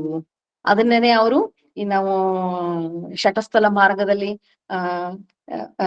ಒಂದು ನಮ್ಮ ಭಕ್ತಿಯ ವಿಕಾಸ ಅಂತ ಏನ್ ಹೇಳ್ತಾರ, ಶಟಸ್ಥಲ ಮಾರ್ಗದ ಮೂಲಕ ಭಕ್ತಿಯ ವಿಕಾಸದ ಮೂಲಕ ನನ್ನ ಮನಸ್ಸನ್ನ ಉದಾತ್ತತೆಯೆಡೆಗೆ ಒಯ್ಬಹುದು ಅಂತ ನಾವೇನ್ ಹೇಳಿದ್ವಲ್ಲ, ಅದೇ ರೀತಿಯ ಅವರು ಇವು ಎಲ್ಲದರ ಜೊತೆಗೆ ಯೋಗ ಸಾಧನೆ ಪ್ರಾಣಾಯಾಮವನ್ನ ಕೈಗೊಂಡಿದ್ರು ಅನ್ನುವುದು ನಮ್ಮ ಅಂದ್ರೆ ಅವರ ವಚನಗಳಲ್ಲಿ ಕಂಡು ಬರುತ್ತೆ. ಆದರೆ ಅಲ್ಲಮ ಪ್ರಭುದೇವರು ತಮ್ಮ ವಚನದಲ್ಲಿ ತಮ್ಮ ಮಾತುಗಳಲ್ಲಿ ಈ ರೀತಿ ಹೇಳ್ತಾರೆ, ಏನು ಶರಣರು ಲಯಯೋಗ ಹಠಯೋಗಗಳನ್ನ ಪುರಸ್ಕರಿಸಲಿಲ್ಲ. ಬಹಳ ಪ್ರಮುಖವಾದ ವಿಚಾರ ರೀ. ಹಠಯೋಗ ಅಂತಂದಾಗ ದೇಹವನ್ನ ದಂಡಿಸಿ ಹಠಯೋಗ ಮತ್ತು ಲಯಯೋಗವನ್ನ ಶರಣರು ಅವರು ಪುರಸ್ಕರಿಸಲಿಲ್ಲ. ಅಲ್ಲಮ ಪ್ರಭುದೇವರ ಒಂದು ವಚನವನ್ನ ನೋಡಿದಾಗ ಅದು ಕಂಡು ಬರುತ್ತೆ.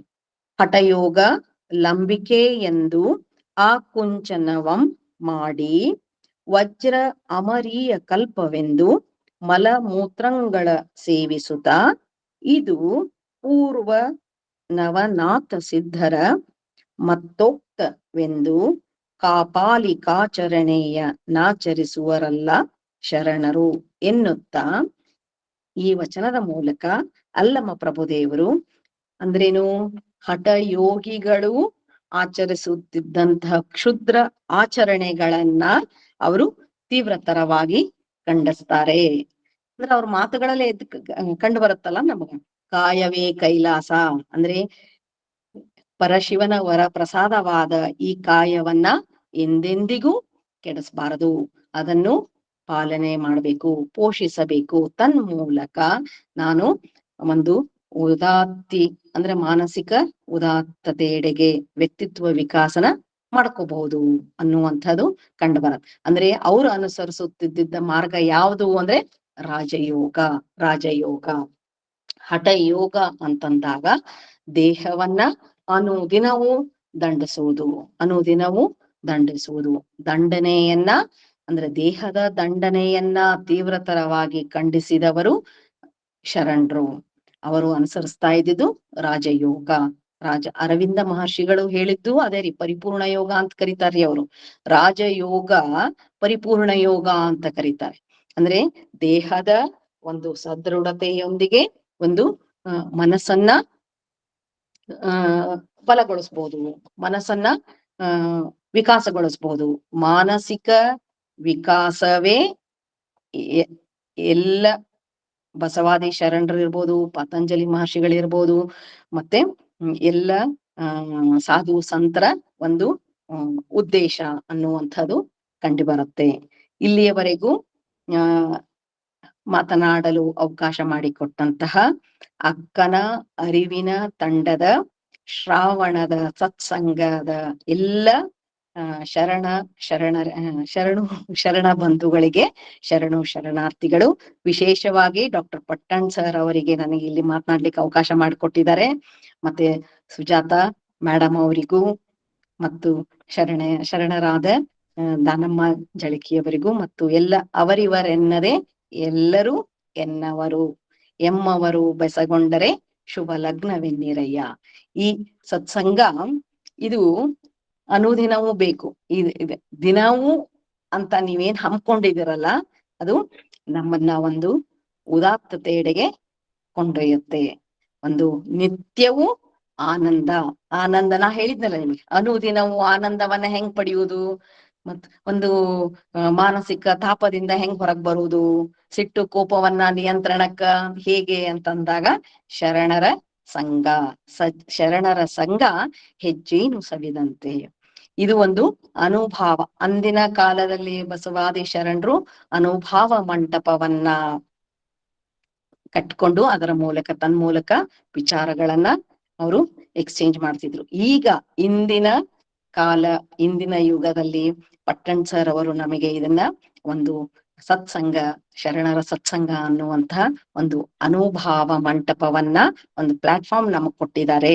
ಅದಕ್ಕೆ ನಾವು ಅವರಿಗೆ ಎಷ್ಟು ಧನ್ಯವಾದಗಳನ್ನ ಹೇಳಿದ್ರು ಕಡಿಮೆನೆ. ನಾವೆಲ್ರೂ ಅವರ ಆಸೆಯಂತೆ ನಾವೆಲ್ರೂ ಇದನ್ನ ಮುನ್ನಡೆಸ್ಕೊಂಡು ಹೋಗೋಣ, ಕೈ ಜೋಡಿಸೋಣ. ಥ್ಯಾಂಕ್ ಯು, ಧನ್ಯವಾದಗಳು. ಶರಣಾರ್ಥಿಗಳು. ಶರಣ್ರೇ ಅಕ್ಕ, ತುಂಬಾ ಅದ್ಭುತವಾಗಿ ಯೋಗ ಹಾಗೂ ಶರಣರ ತತ್ವಗಳು ಎಷ್ಟೊಂದು ಅರ್ಥಪೂರ್ಣವಾಗಿದ್ದಾವೆ.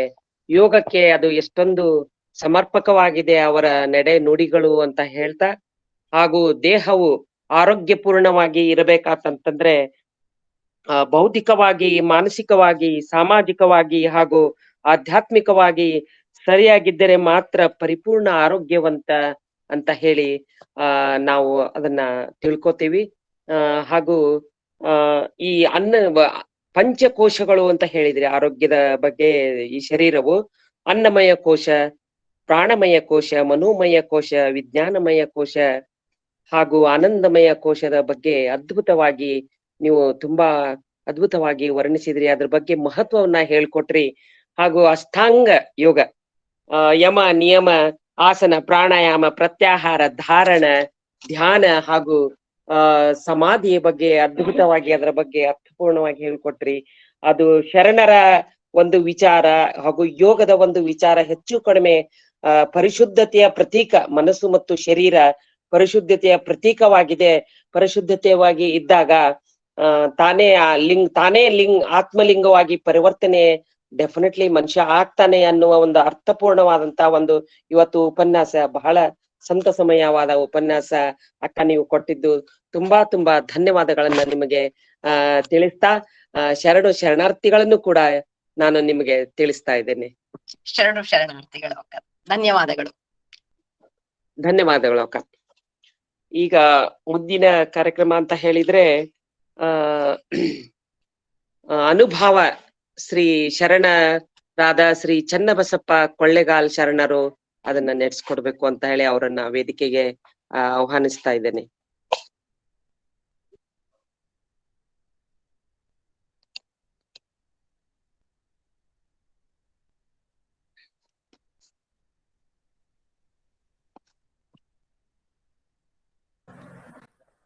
ಚನ್ನಬಸಪ್ಪಣ್ಣವರು ಮೈಕ್ ಅನ್ಮ್ಯೂಟ್ ಮಾಡ್ಕೊಂಡು ಮಾತಾಡಿ.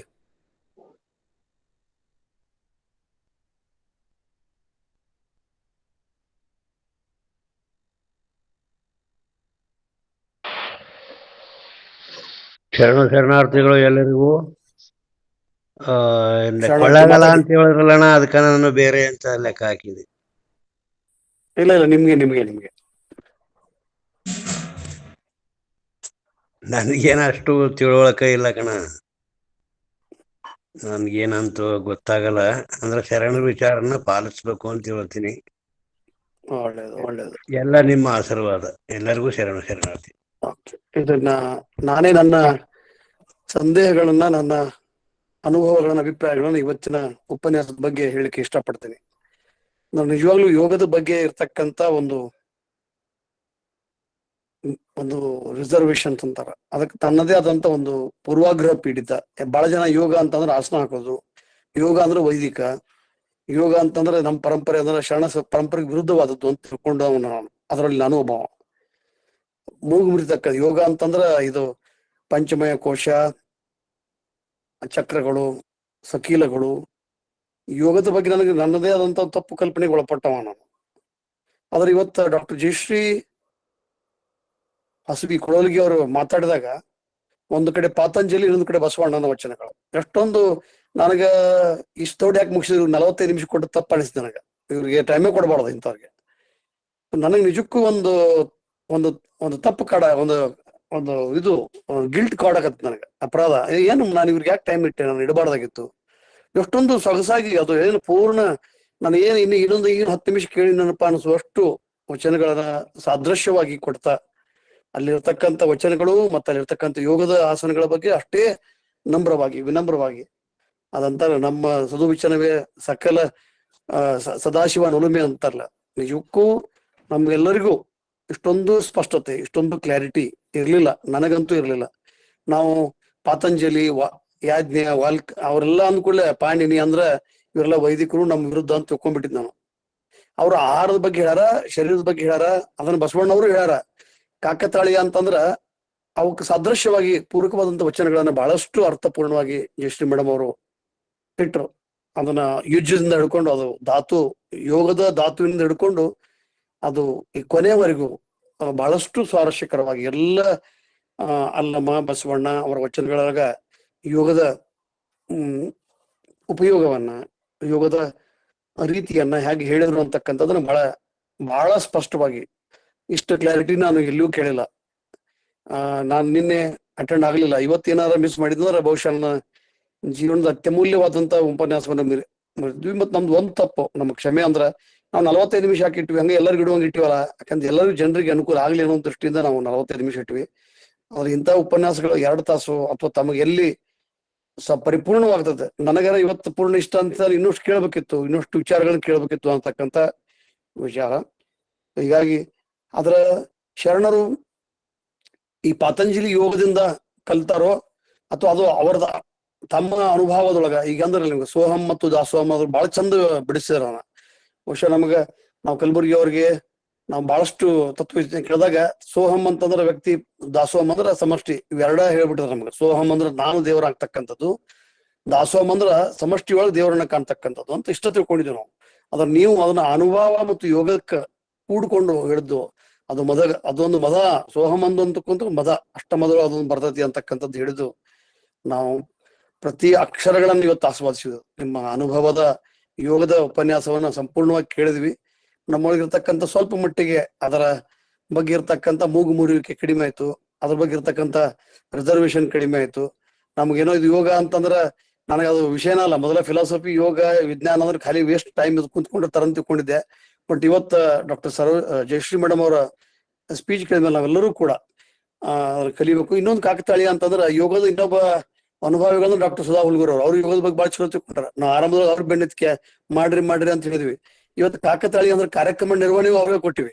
ನೋಡಿ ಸರ್, ನಾನ್ ಲಕ್ಕಿ ಇದೇನ್ ಸರ್, ಇವತ್ತು ಏನೋ ಒಂದು ಹೇಳುವಂತ ಭಾಗ್ಯ ಸಿಕ್ತ ಸರ್. ನೀವು ಇಲ್ಲ, ನನಗ್ ಗೊತ್ತೇ ಇಲ್ಲ ನೀವು ಯೋಗ ಇದು ನನಗೇನದು ನೋಡಿಲ್ಲ.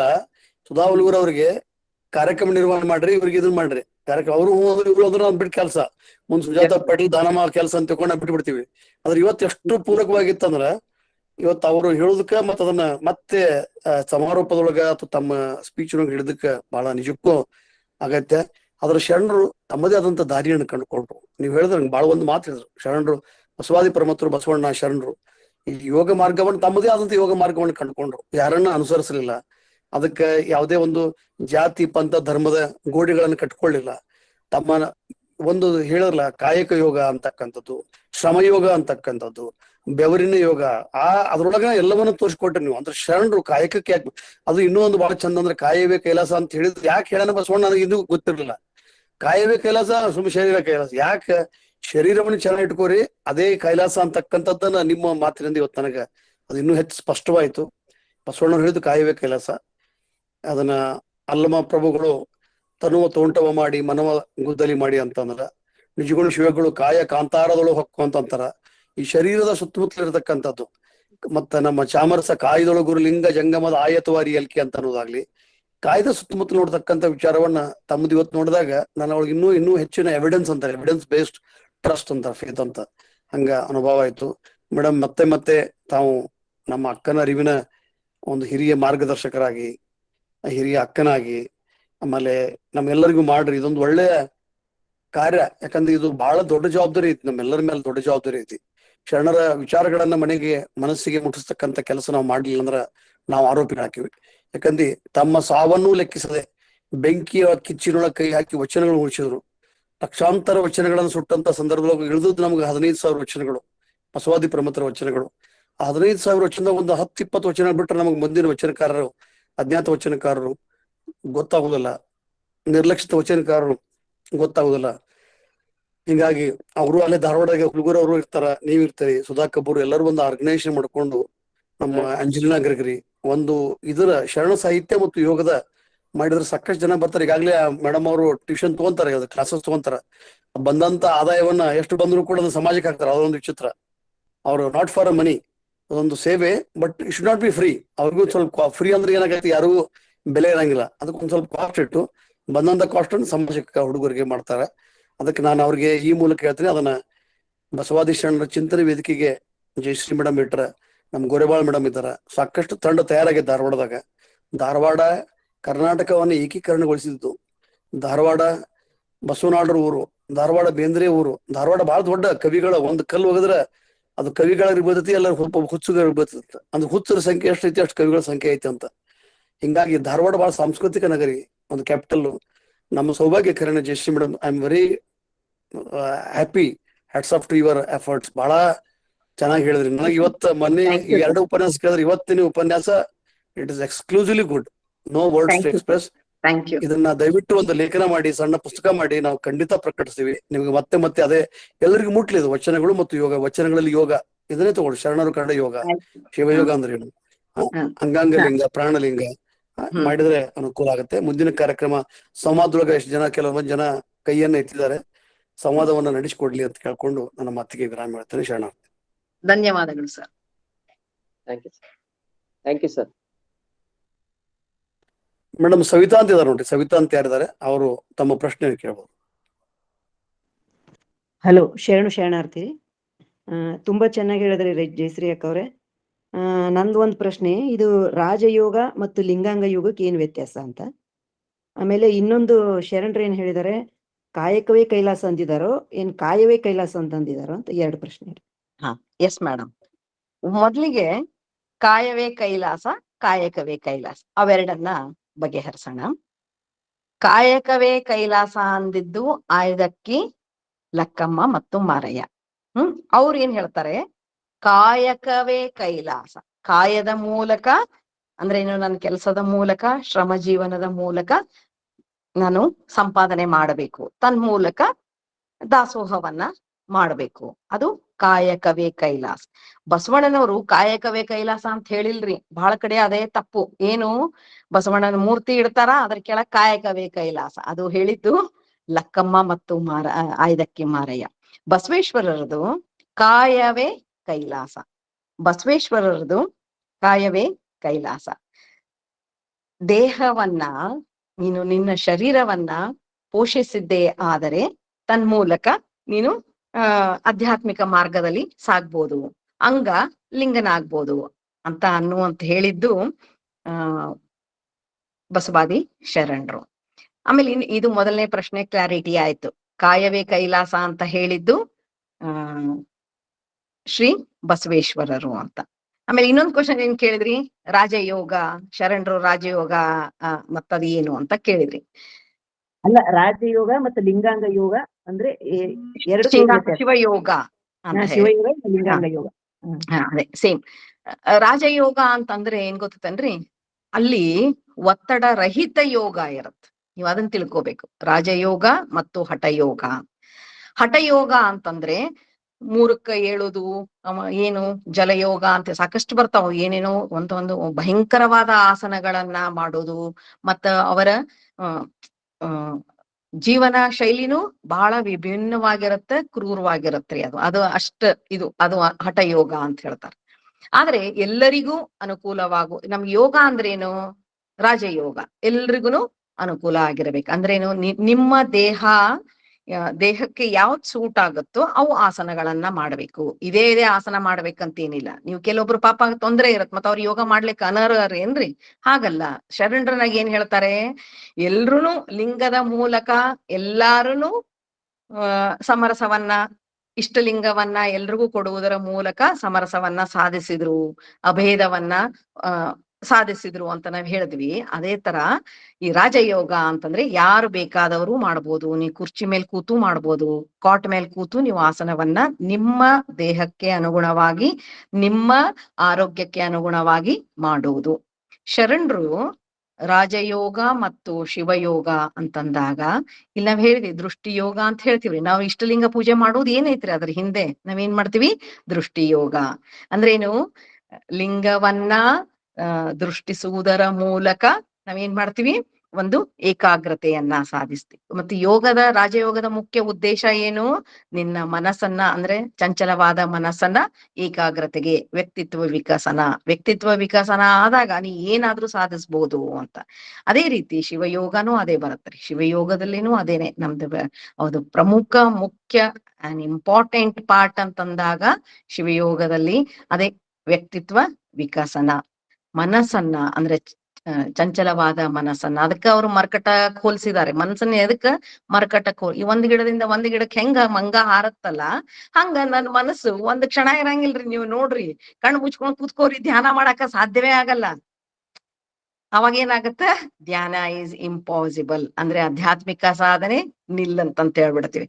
ಅದಕ್ಕೆ ರಾಜಯೋಗದೊಂದಿಗೆ ಶಿವಯೋಗ, ರಾಜಯೋಗವನ್ನ ಅನುಸರಿಸುವುದರ ಮೂಲಕ ಶಿವಯೋಗವನ್ನ ಸಾಧಿಸಿದವರು ನಮ್ಮ ಶರಣರು. ಹೀಗಾಗಿ ಯೋಗ ಅನ್ನುವಂಥದ್ದು, ಶಿವಯೋಗ ಅನ್ನುವಂಥದ್ದು ಇವತ್ತ ಅಲ್ರಿ, ಹಿಂದಿತ್ತು, ಈಗಿಲ್ಲ ಅಲ್ಲ. ಇಂದಿನ ಯುವಕರಿಗೆ ರಾಜಯೋಗದೊಂದಿಗೆ ಶಿವಯೋಗ ಬಹಳ ಅತ್ಯಮೂಲ್ಯವಾದದ್ರಿ. ಇಂದೂ ಇತ್ತು, ಎಂದೂ ಇತ್ತು, ಎಂದೆಂದಿಗೂ ಪ್ರಸ್ತುತ ಶಿವಯೋಗ. ನಾವೆಲ್ಲರೂ ಪಟ್ಟಣ್ ಸರ್ ಅವರ ಕೈ ಜೋಡ್ಸೋಣ ಮತ್ತದನ್ನ ಹೆಚ್ಚು ಪ್ರಚಲಿತ, ಇಂದಿನ ಜನಾಂಗಕ್ಕೆ ಹೆಚ್ಚು ಪ್ರಚಲಿತಗೊಳಿಸೋಣ. ಅದುವೇ ಅನುಭವದ ಒಂದು ಅನುಭೂತಿ ರೀ. ಮೇಡಮ್, ನಂದೊಂದು ಪ್ರಶ್ನೆ. ತಾವು ಹೇಳಿದ್ರಿ ತಾವು ಹೇಳಿದ್ರಿ ಶರಣರು ಇಂದ್ರಿಯ ನಿಗ್ರಹಿಸ್ಲಿಕ್ಕೆ ಹೇಳಿದ್ರು ಯೋಗದ ಮೂಲಕ ಅಂತ. ಹೌದ್ರಿ. ಆದರೆ ಬಸವಣ್ಣ ಇಂದ್ರಿಯ ನಿಗ್ರಹಿಸಿದರೆ ಹೊಂದುವ ಗುಣದೋಷಗಳು ಮುಂದೆ ಕಾಡುವ ಪಾಪಗಳು ಅಂತಕ್ಕಂಥ. ಅಂದ್ರ ಎರಡು ಅರ್ಥ. ಒಂದು, ಶರೀರವನ್ನ ನಿಗ್ರಹ ಮಾಡ್ತಕ್ಕಂಥದ್ದನ್ನ ಅಂದ್ರ ದಾಂಪತ್ಯವನ್ನು ಹೊರತುಪಡಿಸಿ ಒಬ್ಬ ಏಕಾಂಗಿಯಾಗಿರ್ತಕ್ಕಂಥ ಬಸವಣ್ಣನವರ ವಿಚಾರ ಅಂದ್ರೆ ಲೋಕಾಂಗಿ, ಲೋಕದೊಳಗಿರ್ಬೇಕು, ನೀವು ಬೇರಿಬೇಕು. ಏಕಾಂಗಿ ಅಂತಂದ್ರೆ ಅವ್ನು ಸಮುದಾಯವನ್ನು ಬಿಟ್ಟು ಹೊರಗಿರ್ತಕ್ಕಂಥವ್. ಇಂದ್ರಿಯ ನಿಗ್ರಹಿಸಕ್ಕೂ ತಪಸ್ ಮಾಡ್ತಕ್ಕಂಥದ್ದು ಕೆಲಸವನ್ನ ಯೋಗದೊಳಗೆ ಹೇಳಿದ್ರು. ಮತ್ ಹಠಯೋಗವನ್ನ ಶರಣರು ಧಿಕ್ಕರಿಸಿದ್ರು, ಅಲ್ಗಡಿದ್ರು, ಒಪ್ಪಲಿಲ್ಲ. ಅದು ನಿಜಕ್ಕೂ ಯಾಕಂದ್ರೆ ಶರೀರಕ್ಕೆ ಕಠಿಣ. ಆದ್ರೆ ಶರೀರಕ್ಕೆ ಅವ್ರು ಅಂತಾರ, ತನುವನ್ವಯಿಸಿ ಮನವ ಬಳಲಿಸಿ ಕಾಯಕದಿಂದ ಬಂದ ಕಾರ್ಯ. ನೀನು ಶರೀರವನ್ನು ದಂಡಿಸು, ಅದ್ರ ಎದಕ್ ದಂಡಿಸು ಅಂತಂದ್ರ ಕಾಯಕಕ್ಕಾಗಿ ದಂಡಿಸು. ಕಾಯಕದಿಂದ ಬಂದ ಕಾರ್ಯ ಸೊಪ್ಪಾದ್ರೂ ಲಿಂಗಕ್ಕೆ ಅರ್ಪಿತ. ತನುವನ್ವಯಿಸಿ ಕಾಯಕರಣೆ ಕುಂದಿದರೇನು, ಮೈರಣೆ ಮಿಂಚಿದರೇನು ಅಂತಕ್ಕಂಥದ್ದು ಕಾಯದ ಬಗ್ಗೆ ಹೇಳ್ಯಾರ. ದಂಡಿಸ್ಬೇಕು. ಆದ್ರ ಆ ದಂಡನೆ ಪ್ರತಿಫಲ ಸಮಾಜದ ಫಲದೃಷ್ಟಿ, ಸಮಾಜಕ್ಕೆ ದಾಸೋಹಕ್ಕೆ ಆಗ್ಬೇಕು, ಅದಕ್ಕೆ ದುಡಿರಿ. ಆದ್ರೆ ಇವ್ರು ಹೇಳ್ತಕ್ಕಂಥದ್ದು ಅತ್ಯಂತ ಉಗ್ರ. ನೀವ್ ಹೇಳ್ದಂಗ ಕೆಲವೊಂದಿ ಅಸ್ತ್ರ ಹಾಕೊಳ್ಳೋದು, ಅವಗೆ ಮೇಲೆ ನಿಲ್ಲೋದು ಮಾಡಬಾರ್ದು. ಈ ವೀರಶೈವ ಬರ್ತಾ ಕೂದಲ ಸುಟ್ಕೊಳ್ತಾರ ಕೆಲವು ಮಂದಿ. ಜಲಯೋಗ, ವಾಯುಯೋಗ 28 ಮಾಡಿ ಅದನ್ನ ನೋಡಿದ್ರೆ ಯೋಗ ನಮ್ಗೆ ಹೇಳಿದ್ನಲ್ಲ, ನಾವೆಲ್ಲರೂ ಹೆದರಿದ್ದು ಅಂತ ಕಾರಣಕ್ಕಾಗಿ. ಆದ್ರ ಇಂದ್ರಿಯ ನಿಗ್ರಹಿಸಿದ್ರೆ ಅಂದ್ರೆ ಏನ್ ಹೇಳಿದ್ರು ಅಂದ್ರೆ, ಪರವಧುವನು ಮಹಾದೇವಿ ಎಂಬೆ, ಮತ್ತೊಬ್ಬರ ಚಲಬೇಕು ಶರಣಂಗೆ ಪರಸತಿಯನ್ನುಲ್ಲೆಂಬ ಅಂತಕ್ಕಂಥದ್ದು ವಿಚಾರ ಹೇಳ್ತಾ ಈ ಕಡೆಗೆ ಇಂದ್ರಿಯ ನಿಗ್ರಹಿಸಿದರೆ ಒಂದು ಗುಣದೋಷ ಅಂದ್ರೆ ಸನ್ಯಾಸಾಶ್ರಮವನ್ನ ಅಥವಾ ವಿರಕ್ತ ಪರಂಪರೆಯನ್ನ, ಅಥವಾ ಒಬ್ಬ ಮನುಷ್ಯ ಮದುವೆ ಆಗ್ಲಾರ್ದೇ ಇರ್ತಕ್ಕಂಥ ಇಂದ್ರಿಯ ನಿಗ್ರಹ ಮಾಡ್ತೀನಿ ಅಂತಂದ್ರ ಅವು ಒಂದು ಗುಣದೋಷದೊಳಗೆ ವ್ಯತ್ಯಾಸ ಆಗತಕ್ಕಂಥ. ಆತನ ಸಮಗ್ರವಾದ ಜೀವನದ ಕೇಂದ್ರ ಮನಸ್ಸಿನ ಒತ್ತಡ ಎಲ್ಲಿ ಹೋಗತ್ತಂದ್ರ ತನ್ನ ಇಂದ್ರಿಯ ನಿಗ್ರಹಿಸೋದ್ರಾಗ ಹೋಗತಿ. ಈಗ ಕ್ರಿಯೇಟಿವಿಟಿ ಅಂತಕ್ಕಂಥದ್ದು ಸ್ಟಕ್ ಆಗಿದೆ ಅಂತ, ಅದಕ್ಕೆ ಇಂದ್ರಿಯ ನಿಗ್ರಹಿಸಿದರೆ ಹೊಂದುವ ಗುಣದೋಷಗಳು ಅಂತಕ್ಕಂಥದ್ದು ಯೋಗ ಮಾರ್ಗ. ಅದ್ರ ಶರಣರು ಇಂದ್ರಿಯಗಳನ್ನ ನಿಗ್ರಹಿಸಬೇಡ್ರಿ, ದಾಂಪತ್ಯ ಇಡ್ರಿ, ಶರಣ ಸತಿ ಲಿಂಗಪತಿ, ಸತಿಪತಿಗಳಿಂದ ಆದ ಭಕ್ತಿ ಹಿತೋಪುದು ಶಿವಂಗಿ ಅಂತಂದ್ರು, ಪರಸತಿಯನ್ನು ಮಹಾದೇವಿ ಎಂಬೆ ಅಂದ್ರು, ಪರವಧುವನ್ನು ಮಹಾದೇವಿ ಎಂಬೆ ಅಂತಂದ್ರು. ಆಮೇಲೆ ಚಲಬೇಕು ಶರಣಂಗೆ ಪರಧನವನ ಅಲ್ಲೆಂಬ, ಪರಸತಿಯನ್ನು ಅಲ್ಲೆಂಬ ಅಂತಕ್ಕಂಥದ್ದು. ಅಂದ್ರ ಶರಣರ ವಿಚಾರಗಳು ಯಾಕೆ ಬರ್ತದಂದ್ರ ಅಹಿಂಸೋ ಪರಮೋ ಧರ್ಮ ಅಂತ ಹೇಳಿ ನಾವು ಹೇಳಿದಾಗ, ಬೌದ್ಧ ಹೇಳಿದಾಗ ಹಿಂಸೆಯನ್ನು ಮಾಡ್ಬೇಡ, ಕಳಬೇಡ, ಕೊಲಬೇಡ, ಯಾವ್ದು ಮಾಡ್ಬೇಕು ಯಾವ್ದು ಮಾಡಬಾರ್ದು ಅಂತಕ್ಕಂಥದ್ದು ಹೇಳಿಲ್ಲ. ಅವ್ರೆಲ್ಲ ಬರೀ ಏನ್ ಮಾಡಬಾರ್ದು ಬೌದ್ಧ ಮತ್ತು ಜೈನದಂದಾಗ ಇದನ್ನ ಮಾಡಬಾರ್ದು ಮತ್ತೆ ಏನ್ ಮಾಡ್ಬೇಕು ಅದಕ್ಕೆ ಪರ್ಯಾಯವಾಗಿ ಕೊಟ್ಟವರು ಶರಣರು. ಹಿಂಗಾಗಿ ಕಳಬೇಡ, ಕೊಲಬೇಡ, ಹುಸಿಯನ್ನು ನುಡಿಯಲು ಬೇಡ ಅಂತಕ್ಕಂಥದ್ದು ಕಾಯಕದ ಸಿದ್ಧಾಂತವನ್ನು ಕೊಟ್ಟವರು. ಸೊ ಹಿಂಗಾಗಿ ಶರಣರ ಕಾಯಕ ಯೋಗ ಹಿಂಗಾಗಿ ಯೋಗ ಬಹಳ ಎತ್ತರ ಮಟ್ಟಿಗಿದೆ. ಅದ್ ಜಸ್ಟ್ ತಮ್ಮ ಗಮನಕ್ಕೆ ತಂದಿನಿ. ತಾವು ಒಪ್ಪ ಅಂದ್ರೆ ಹೇಗೆ ಅದನ್ನ ತಗೊಂತಿರೋ ಗೊತ್ತಿಲ್ಲ. ನಾವು ಅದ್ರೊಳಗೆ ತತ್ವಶಾಸ್ತ್ರಜ್ಞರಿದೆ. ನನ್ನ ಅನಿಸಿಕೆ ಪ್ರಕಾರ ಶರಣರು ಇಂದ್ರಿಯಗಳನ್ನ ನಿಗ್ರಹಿಸ್ಲಿಕ್ಕೆ ಆದ್ಯತೆ ಕೊಟ್ಟಿಲ್ಲ.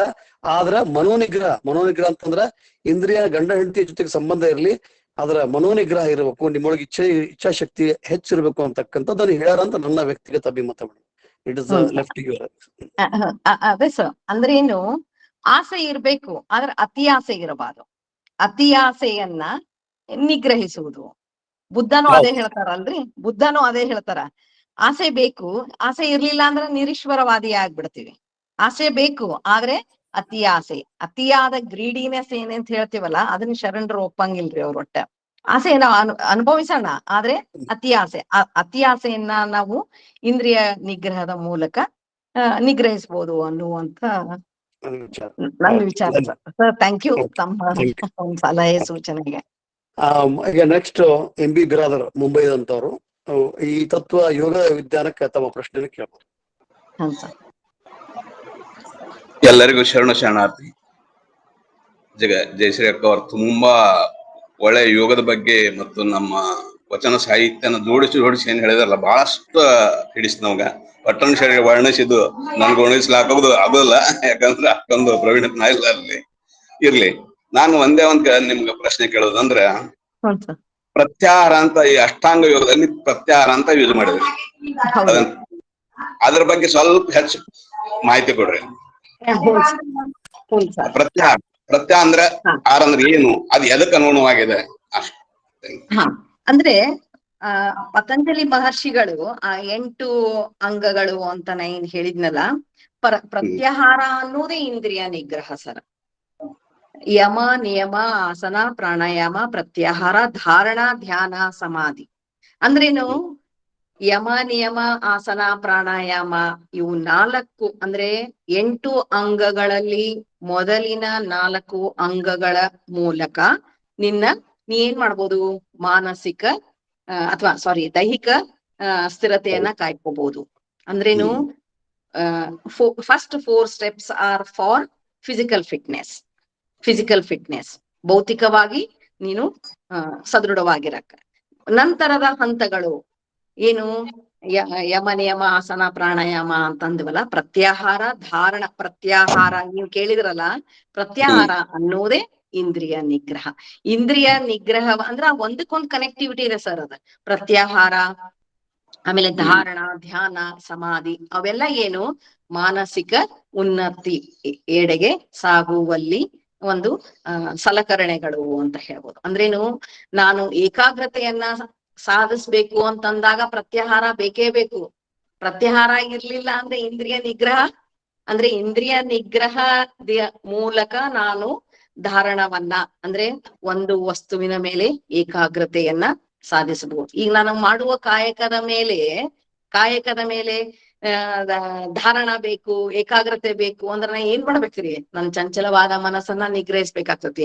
ಏನು? ಅಲ್ಲೇ ನೀವ ನೋಡ್ಬೋದು, ಈಗ ಬಾಳ ಜನ ಕೆಲ್ಸದ ಕಡೆ ಯಾಕಷ್ಟು ಕಾನ್ಸಂಟ್ರೇಷನ್ ಇಲ್ಲ ಅಂತಂದಾಗ ಏನಾಯ್ತು? ಅಲ್ಲೇ ಪಕ್ಕದಲ್ಲೇ ಬಜಿ ಅಂಗಡಿ ಇರ್ತತಿ, ಮಿರ್ಚಿ ಮಾಡ್ತಿರ್ತಾರ, ಅಲ್ಲಿ ಹೋಗ್ಬಿಡ್ತತಿ. ಇಂದ್ರಿಯ ನಿಗ್ರಹ ಇರ್ಲಿಲ್ಲ ಅಂದ್ರ ಕೆಲ್ಸ ಮಾಡೋದು ಬಿಡ್ತೀರಿ, ಅಲ್ಲಿ ಹೋಗ್ಬಿಡಿ. ಇಲ್ಲ ಚಾ ಅಂಗಡಿ, ಈಗಿನ ಬಾಳ ಆಫೀಸ್ನಾಗ ನೋಡ್ಬೋದು ನೀವು, 11 ಗಂಟೆ ಆಯ್ತಂದ್ರ ಅವ್ರಿಗೆ ಒಟ್ಟ ಸಮಾಧಾನ ಆಗಲ್ಲ. 1 ತಾಸ್ ಚಾ ಕುಡಿಯಕ್ ಹೋಗ್ತಾರ್ರಿ, ಮತ್ 2 ಗಂಟೆಗೆ ಮತ್ ಊಟಕ್ ಹೋಗ್ತಾರ. ಯಾಕ?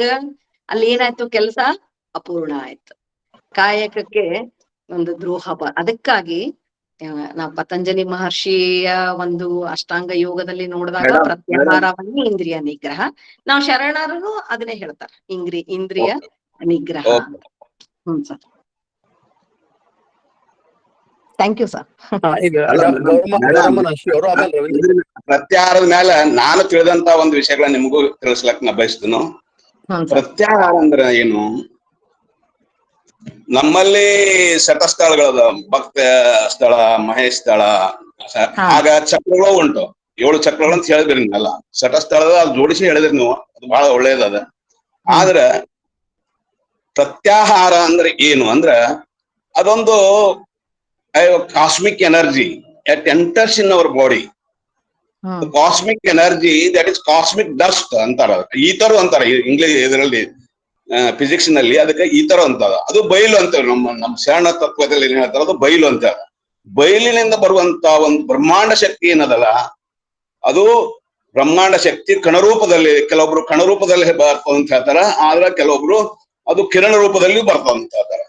ವೇವ್ಸ್ ಥಿಯರಿ, ಆ ಪಾರ್ಟಿಕಲ್ ಥಿಯರಿ ಎರಡು ಬರ್ತಾವ ಅದ್ರಲ್ಲಿ. ಅಂತ ಬ್ರಹ್ಮಾಂಡ ಶಕ್ತಿ ನಮ್ಮ ಸಹಸ್ರದಲ್ಲಿ ಎಂಟರ್ ಆಗ್ತದೆ. ಯಾವಾಗ ನಾವು ಯೋಗ ಕುಂಡಿರ್ತೀವೋ, ಯೋಗ ಕುಂಡ್ರದಾಗ ಮೊದಲನೇ ಮೂಲಾಧಾರ ಚಕ್ರದಲ್ಲಿ ಸ್ಟಿಮ್ಯುಲೇಟ್ ಮಾಡೋದೇ ಅದು. ಯಾವಾಗ ನಾವು ಯೋಗ ಕುಂಡಿರ್ತೀವೋ, ಯೋಗದ ಮೂಲಕ ನಮ್ದು ಮೊದಲು ಮೂಲಾಧಾರ ಚಕ್ರ, ಆಮೇಲೆ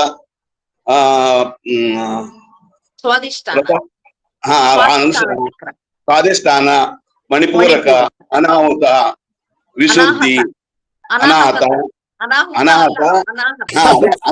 ಆಯ್ತಾಯ್ತು, ಓಕೆ.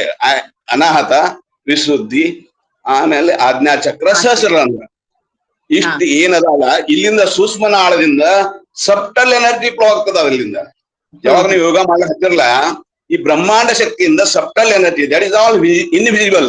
ಎವ್ರಿಥಿಂಗ್ ದಟ್ ಸೂಕ್ಷ್ಮ ನಾಳ ಇಸ್ ಆಲ್ಸೋ ಇನ್ವಿಸಿಬಲ್.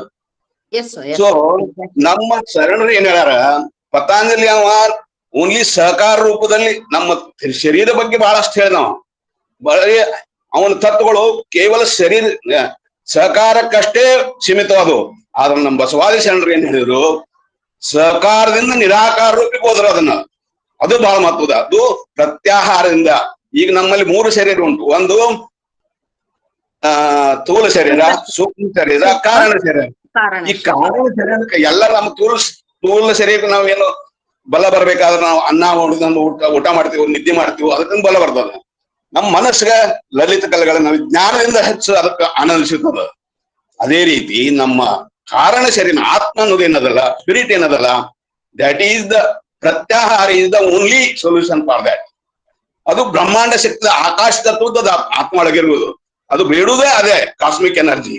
ಆ ಎನರ್ಜಿ ನಮ್ಮ ಸಹಸ್ರದಿಂದ ಒಳಗೆ ಹರಿತಾ ಐತೆ ಅಂದ್ರೆ ಅದು ಡೆಫಿನೆಟ್ಲಿ ನಮ್ಗ ಆತ್ಮಬಲ ಹೆಚ್ಚಾಗ್ತದೆ.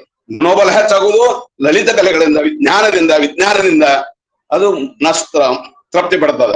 ಅದೇ ರೀತಿ ನಮ್ಮ ಆತ್ಮ ಅನ್ನೋದು ಈ ಕಾಸ್ಮಿಕ್ ಎನರ್ಜಿ ಏನದಲ್ಲ, ಅದು ಪ್ರತ್ಯಾಹಾರ ಅಂತ ಹೇಳ್ತಾರ. ಯೋಗದಲ್ಲಿ ಎಲ್ಲರೂ ಹೇಳ್ತಾರ ಅದನ್ನು.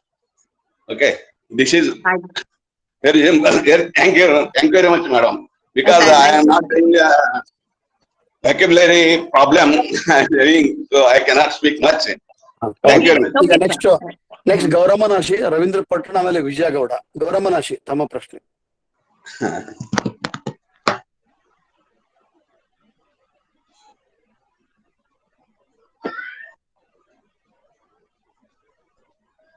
ಗೌರಮ್ಮನಾಶಿ ಅವ್ರು.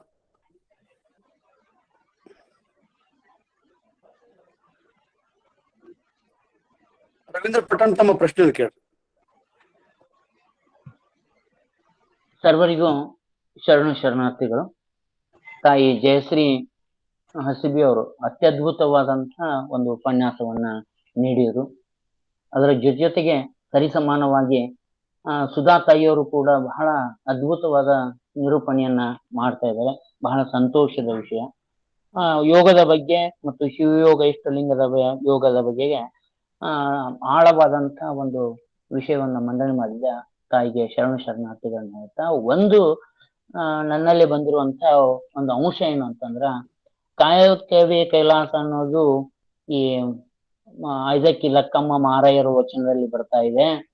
ಇದನ್ನ ಬಸವಣ್ಣವರ ಮೂರ್ತಿ ಇಟ್ಟಿಕ ಎಲ್ಲ ಕಡೆ ಕಾಯಕವೇ ಕೈಲಾಸ ಅಂತ ಬರೀತಾರ ಅಂತ ಅನ್ನುವಂಥದ್ದು ಹೇಳಿದಷ್ಟು ನನಗೆ ಯಾಕೋ ನನ್ ವೈಯಕ್ತಿಕವಾಗಿ ಸಮಂಜಸ ಅನಿಸ್ಲಿಲ್ಲ. ಯಾಕಂದ್ರೆ ಲಕ್ಷಾಂತರ ವಚನಗಳು ಸುಟ್ಟು ಹೋದಾಗ ಆ ವಚನಗಳಲ್ಲಿ ಬಸವಣ್ಣವ್ರ ಕಾಯಕವೇ ಕೈಲಾಸ ಹೇಳಿದ್ದನ್ನು ಇವ್ರ ಮುಂದ ಶರಣರು ಅನುಸರಿಸಿರ್ಬಹುದು. ಯಾಕಂದ್ರೆ ಒಂದು ಜನಪದ ಸಾಹಿತ್ಯ ಒಳಗೆ ಬರ್ತೈತಿ, ಕಾಯಕವ ಕಲಿಸುವುದಕ್ಕ ನಾಯಕನು ಬಸವಯ್ಯ, ಕಾಯಕವ ಕಲಿಸುವುದಕ್ಕ ನಾಯಕನು ಬಸವಯ್ಯ, ಜಿಯ ಹೊಸಮತಕ್ಕೆ ಶಿವಭಕ್ತಿ, ಜಿಯ ಹೊಸಮತಕ್ಕೆ ಶಿವಭಕ್ತಿ, ಸಾರುವುದಕ್ಕೆ ರಾಯ ಜೀವನದ ಹೊಸ ನುಡಿಗೆ ಅನ್ನುವಂತ ಹೇಳ್ತಾರ. ಅದಕ್ಕೆ ಉತ್ತಿ ಬಿತ್ತುವ ಮಂತ್ರ, ಬಿತ್ತಿ ಬೆಳೆಯುವ ಮಂತ್ರ, ಸತ್ಯ ಶಿವ ಮಂತ್ರ, ನಿನ್ ಹೆಸರು ಬಸವಯ್ಯ, ಮರ್ತ್ಯದಳು ಮಂತ್ರ ಜೀವನಕ್ಕೆ. ಹಾಗೆ ಎಲ್ಲರೂ ಬಸವಣ್ಣವರ ಕಾಯಕವೇ ಕೈಲಾಸ ಅಂತ ಒಪ್ಕೊಂಡಾಗ ನಾವು ಅದನ್ನ ಹೊಸದಾಗಿ ಅವ್ರು ಹೇಳೇ ಇಲ್ಲ ಅನ್ನುವಂಥದ್ದು ಅಷ್ಟು ಸಮಂಜಸ ಅನ್ಸಲಾರ್ದೇನೋ. ಇಲ್ಲ ರವೀಂದ್ರ ಅವರ ಪ್ರಶ್ನೆ ನಾ ಹೇಳ್ತೀನಿ. ಅವ್ರು ಹೇಳೇ ಇಲ್ಲ ಅಂತ ಅನ್ನೋದಕ್ಕಿಂತ ಅವ್ರ ವಚನದೊಳಗೆ ಬಂದದ್ದು ಈಗಲೂ ನಾನು ಕೂಡ ಕಾಯವೇ ಕೈಲಾಸ, ಕಾಯ ಬಂದ್ಮೇಲೆ ಕಾಯಕ, ಕಾಯ ಶರೀರ, ಅದರ ತನ್ನ ಸತ್ಯ ಶುದ್ಧವಾದಂತ ಕಾಯದಿಂದ ಒಂದು ಸದೃಢವಾದ ಕಾಯದಿಂದ ಸತ್ಯ ಶುದ್ಧವಾದ ಕಾಯಕ ಮಾಡ್ಲಿಕ್ಕೆ ಆಗತ್ತೆ ಅಂತ ಅವ್ರ ಅದನ್ನ ಅಲ್ಲಗಳೆದಿಲ್ಲ. ಪ್ರತಿಪಾದನೆ ಕಾಯಕವೇ ಕೈಲಾಸ ಅಂತಕ್ಕಂಥದನ್ನ ಅಲ್ಲಗಳೆದಿಲ್ಲ. ಅದ್ರ ವಚನದೊಳಗ ಅಲ್ಲಗಳೆದಿಲ್ಲ. ಅದೇ ವಚನದೊಳಗ ಕಾಯವೇ ಕೈಲಾಸ ಬಂದತಿ. ಅದು ಇವ್ರೇನು ಹೇಳ್ತಾರ, ಬೇರೆ ಬೇರೆ ಶರಣ ಇವತ್ತು ಆಯ್ದಕ್ಕೆ ಲಕ್ಕಮ್ಮ ಹೇಳಾರ, ಇವತ್ತು ನುಲಿಯ ಚಂದಯ್ಯನು ಕೂಡ ಕಾಯಕವೇ ಕೈಲಾಸ ಅಂತ ಹೇಳ್ತಾರ. ಆದ್ರೆ ಬಸವಣ್ಣನ ವಚನದೊಳಗ ನಾನು ಕೂಡ ಸಣ್ಣದರ್ತಾಗ ನಾವು ಕಾಯಕವೇ ಕೆಲಸ ಅಂತ ಬಸವಣ್ಣವ್ರು ಹೇಳಾರಂತ ತಿಳ್ಕೊಂಡಿದ್ವಿ. ಆದ್ರೆ ಹೇಳಿದ ಅವರೇ. ಆದ್ರೆ ಇವ್ರು ರವಿ ಅವ್ರು ಹೇಳಿದಾಗೆ ವಚನಗಳೊಳಗ ಅವು ಎಂದೋ ಪಾಠಾಂತರದಾಗಲಿ ಅಥವಾ ನಶಿಸಿ ಹೋದಂತ ಒಂದು ವಚನದಾಗ ಸಿಕ್ಕಿರಕ್ಕಿಲ್ಲ. ಅದ್ರ ಸಿಕ್ಕಂತ ವಚನದೊಳಗ ಕಾಯವೇ ಕೈಲಾಸ ಅಂತಿದೆ. ಇವತ್ತಿನ ಯೋಗಶಾಸ್ತ್ರದ ಮೇಲೆ ನೋಡಿದ್ರ ಕಾಯ ಸದೃಢವಾಗಿದ್ರ, ಕಾಯ ಕೈಲಾಸವಾಗಿದ್ರ, ಕೈಲಾಸವಾಗಿರ್ತಕ್ಕಂಥ ಎಲ್ಲ ಪುಣ್ಯ ಪ್ರಜ್ಞೆಗಳು ಏನ್ ಬರ್ತಾವ, ನಾವು ಪುಣ್ಯ ಸಾಕ್ಷಿ ಪ್ರಜ್ಞೆ ಅದು ನಮ್ಮ ಕಾಯಕದೊಳಗ ಮತ್ತು ದಾಸೋಹದಾಗ ಬರ್ತೈತಿ. ಹಿಂಗಾಗಿ ಕಾಯಕವೇ ಕೈಲಾಸ ಅನ್ನೋದಕ್ಕಿಂತ ಹೆಚ್ಚಿಗೆ ಕಾಯವೇ ಕೈಲಾಸ ಅಂತಕ್ಕಂಥದ್ದು ಬಸವಣ್ಣನವರ ವಿಚಾರವೂ ಕೂಡ ಅಷ್ಟೇ ಸೂಕ್ತ ಅಂತಕ್ಕಂಥದ್ದು ಈ ವಿಚಾರ ಹೇಳ್ತಾ ಅದನ್ನ ಬಸವಣ್ಣನ ವಚನ ಬಂದಿಲ್ಲ ಅಂತ ಹೇಳಿದ್ರು. ಬಸವಣ್ಣವ್ರು ಹೇಳಿಲ್ಲ ಅಂತ ಹೇಳಿಲ್ಲ. ಬಸವಣ್ಣನ ವಚನದಾಗ ಕಾಯಕವೇ ಕೈಲಾಸ ಬಂದಿಲ್ಲ. ಮೇಲೆ ಬಸವಣ್ಣ ಮೂರ್ತಿ ಕಾಯಕವೇ ಕೈಲಾಸ ಹೇಳ್ತಾರ. ಆ ವಚನ ಇದಕ್ಕೆ ಲಕ್ಕಮದು ಆರ್ಯರ ಸಂವಾದದೊಳಗೆ ಬಂದಂತ ವಚನ ಅಂತಕ್ಕಂಥ ವಿಚಾರವನ್ನು ಹೇಳ್ತೀವಿ. ಆಮೇಲೆ ಇನ್ನೊಂದ್ಸರ ನೀನ್ ಕಾಯ ಸದೃಢ ಇದ್ದಾಗ, ದೇಹ ಸದೃಢ ಇದ್ದಾಗ ಮಾತ್ರ ನೀ ಕಾಯಕ ಮಾಡ್ಬೋದು. ದೇಹನ ಹಾಳಾಯ್ತು ಅಂದ್ರೆ ನಿನ್ ದುಡಿಮೆ ಎಲ್ಲೇ ಸರ್? ದುಡಿಮೆ ಅಸಾಧ್ಯ ಆಗುತ್ತೆ. ಮೊದ್ಲ ಏನು ನೀನು ಗಟ್ಟಿ ಇರ್ಬೇಕು, ಕಾಯಕ ಮಾಡ್ಬೇಕು, ದಾಸೋಹ ಮಾಡ್ಬೇಕು. ಅನಾರೋಗ್ಯ ಪೀಡಿತ ಆದಂತ ವ್ಯಕ್ತಿ ಹೆಂಗ್ ಕಾಯಕ ಮಾಡ್ತಾನ? ಅವ್ನ ಮನಸ್ಸು ಹೆಂಗಿರುತ್ತೆ? ವೀಕ್ ಇರುತ್ತೆ, ದೇಹನೂ ವೀಕ್ ಇರುತ್ತೆ.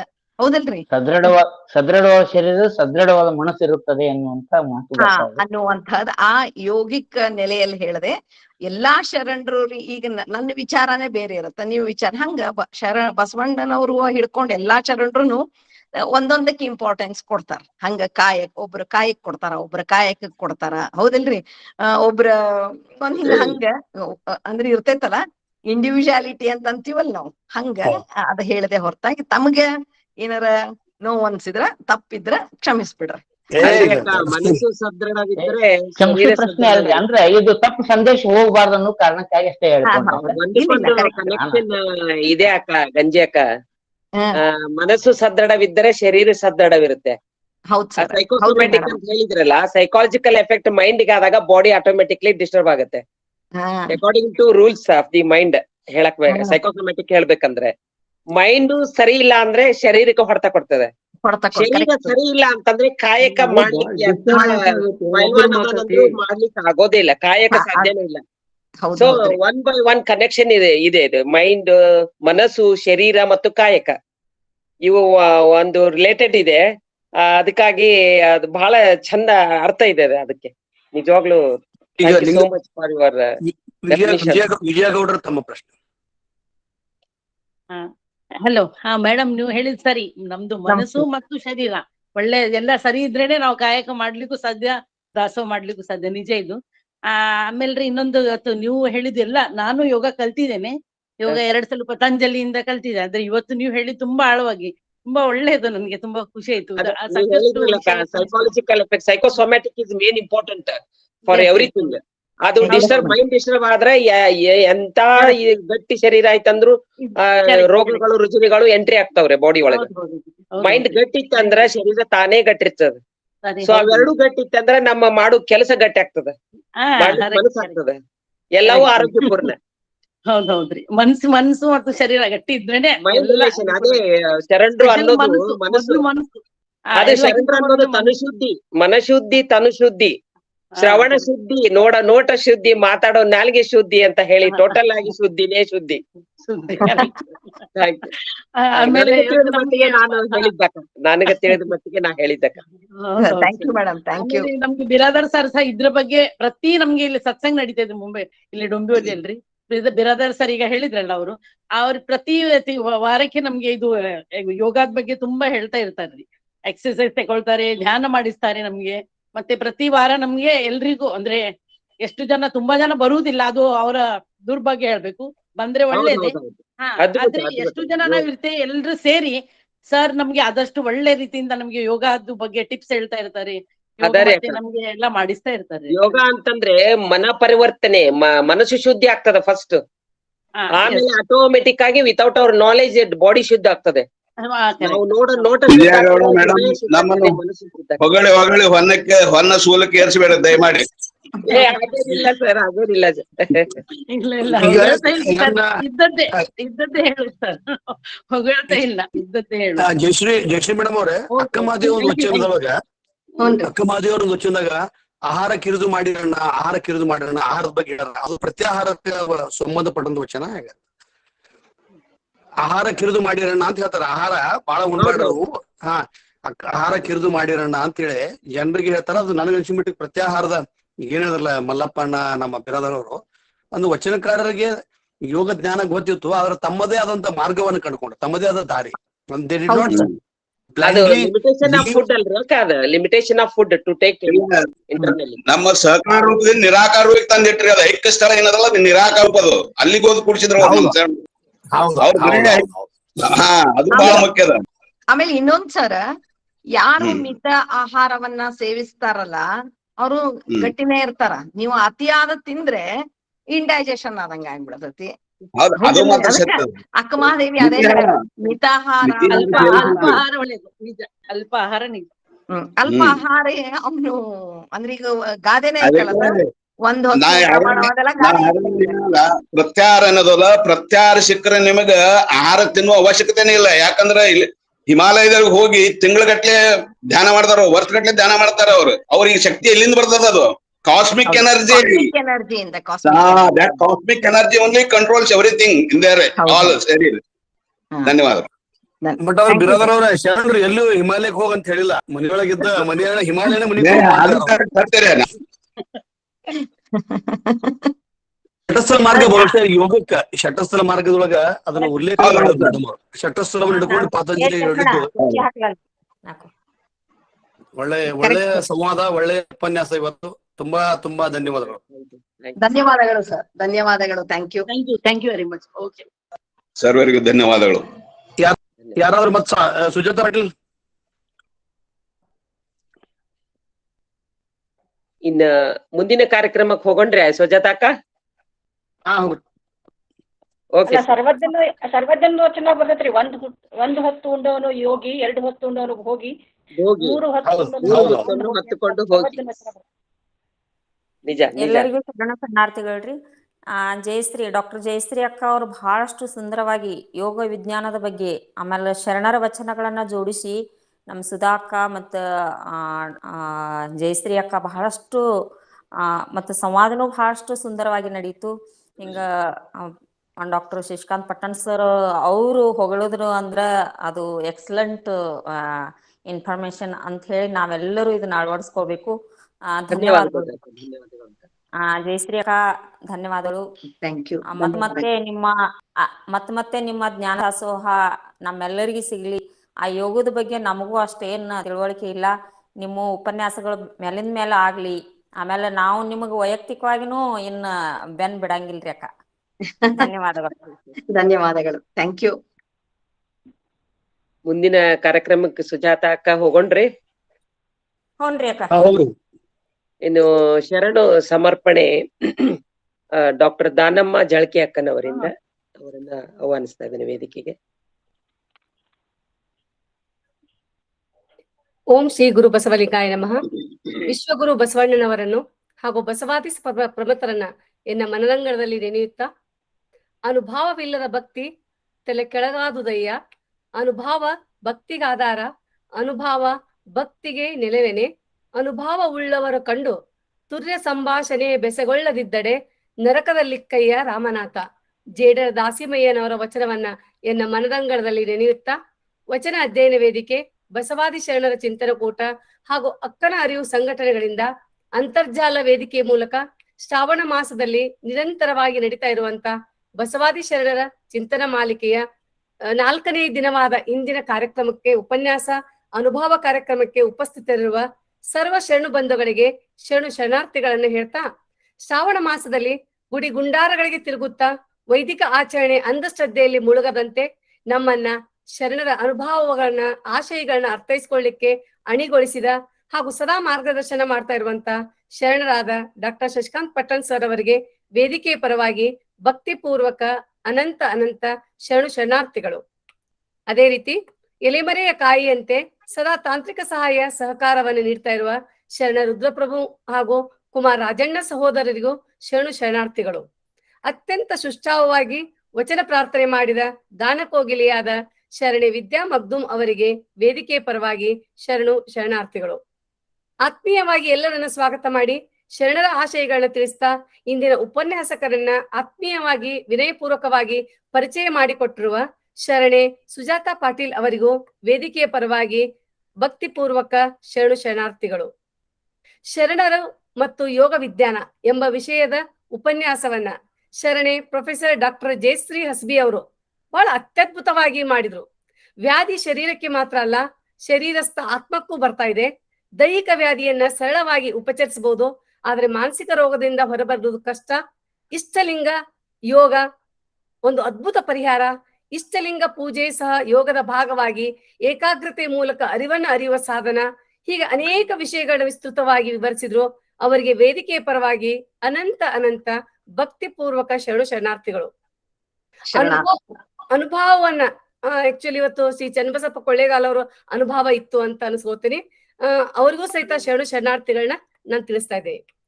ಸಂವಾದದಲ್ಲಿ ಪಾಲ್ಗೊಂಡಂತ ರವೀಂದ್ರ ಪಟ್ಟಣ್, ಶರಣರಾದ ರವೀಂದ್ರ ಪಟ್ಟಣ್ ಅವರಿಗೆ, ಶರಣಿ ಸವಿತಾ, ಆಮೇಲೆ ಶರಣರಾದ MB ಬಿರಾದಾರ್, ಶರಣರಾದ ಮಲ್ಲಪ್ಪ ಬಿರಾದಾರ್ ಮತ್ತು ವಿಜಯಗೌಡ ಅವರಿಗೆ ವೇದಿಕೆ ಪರವಾಗಿ ಭಕ್ತಿಪೂರ್ವಕ ಅನಂತ ಅನಂತ ಶರಣು ಶರಣಾರ್ಥಿಗಳು.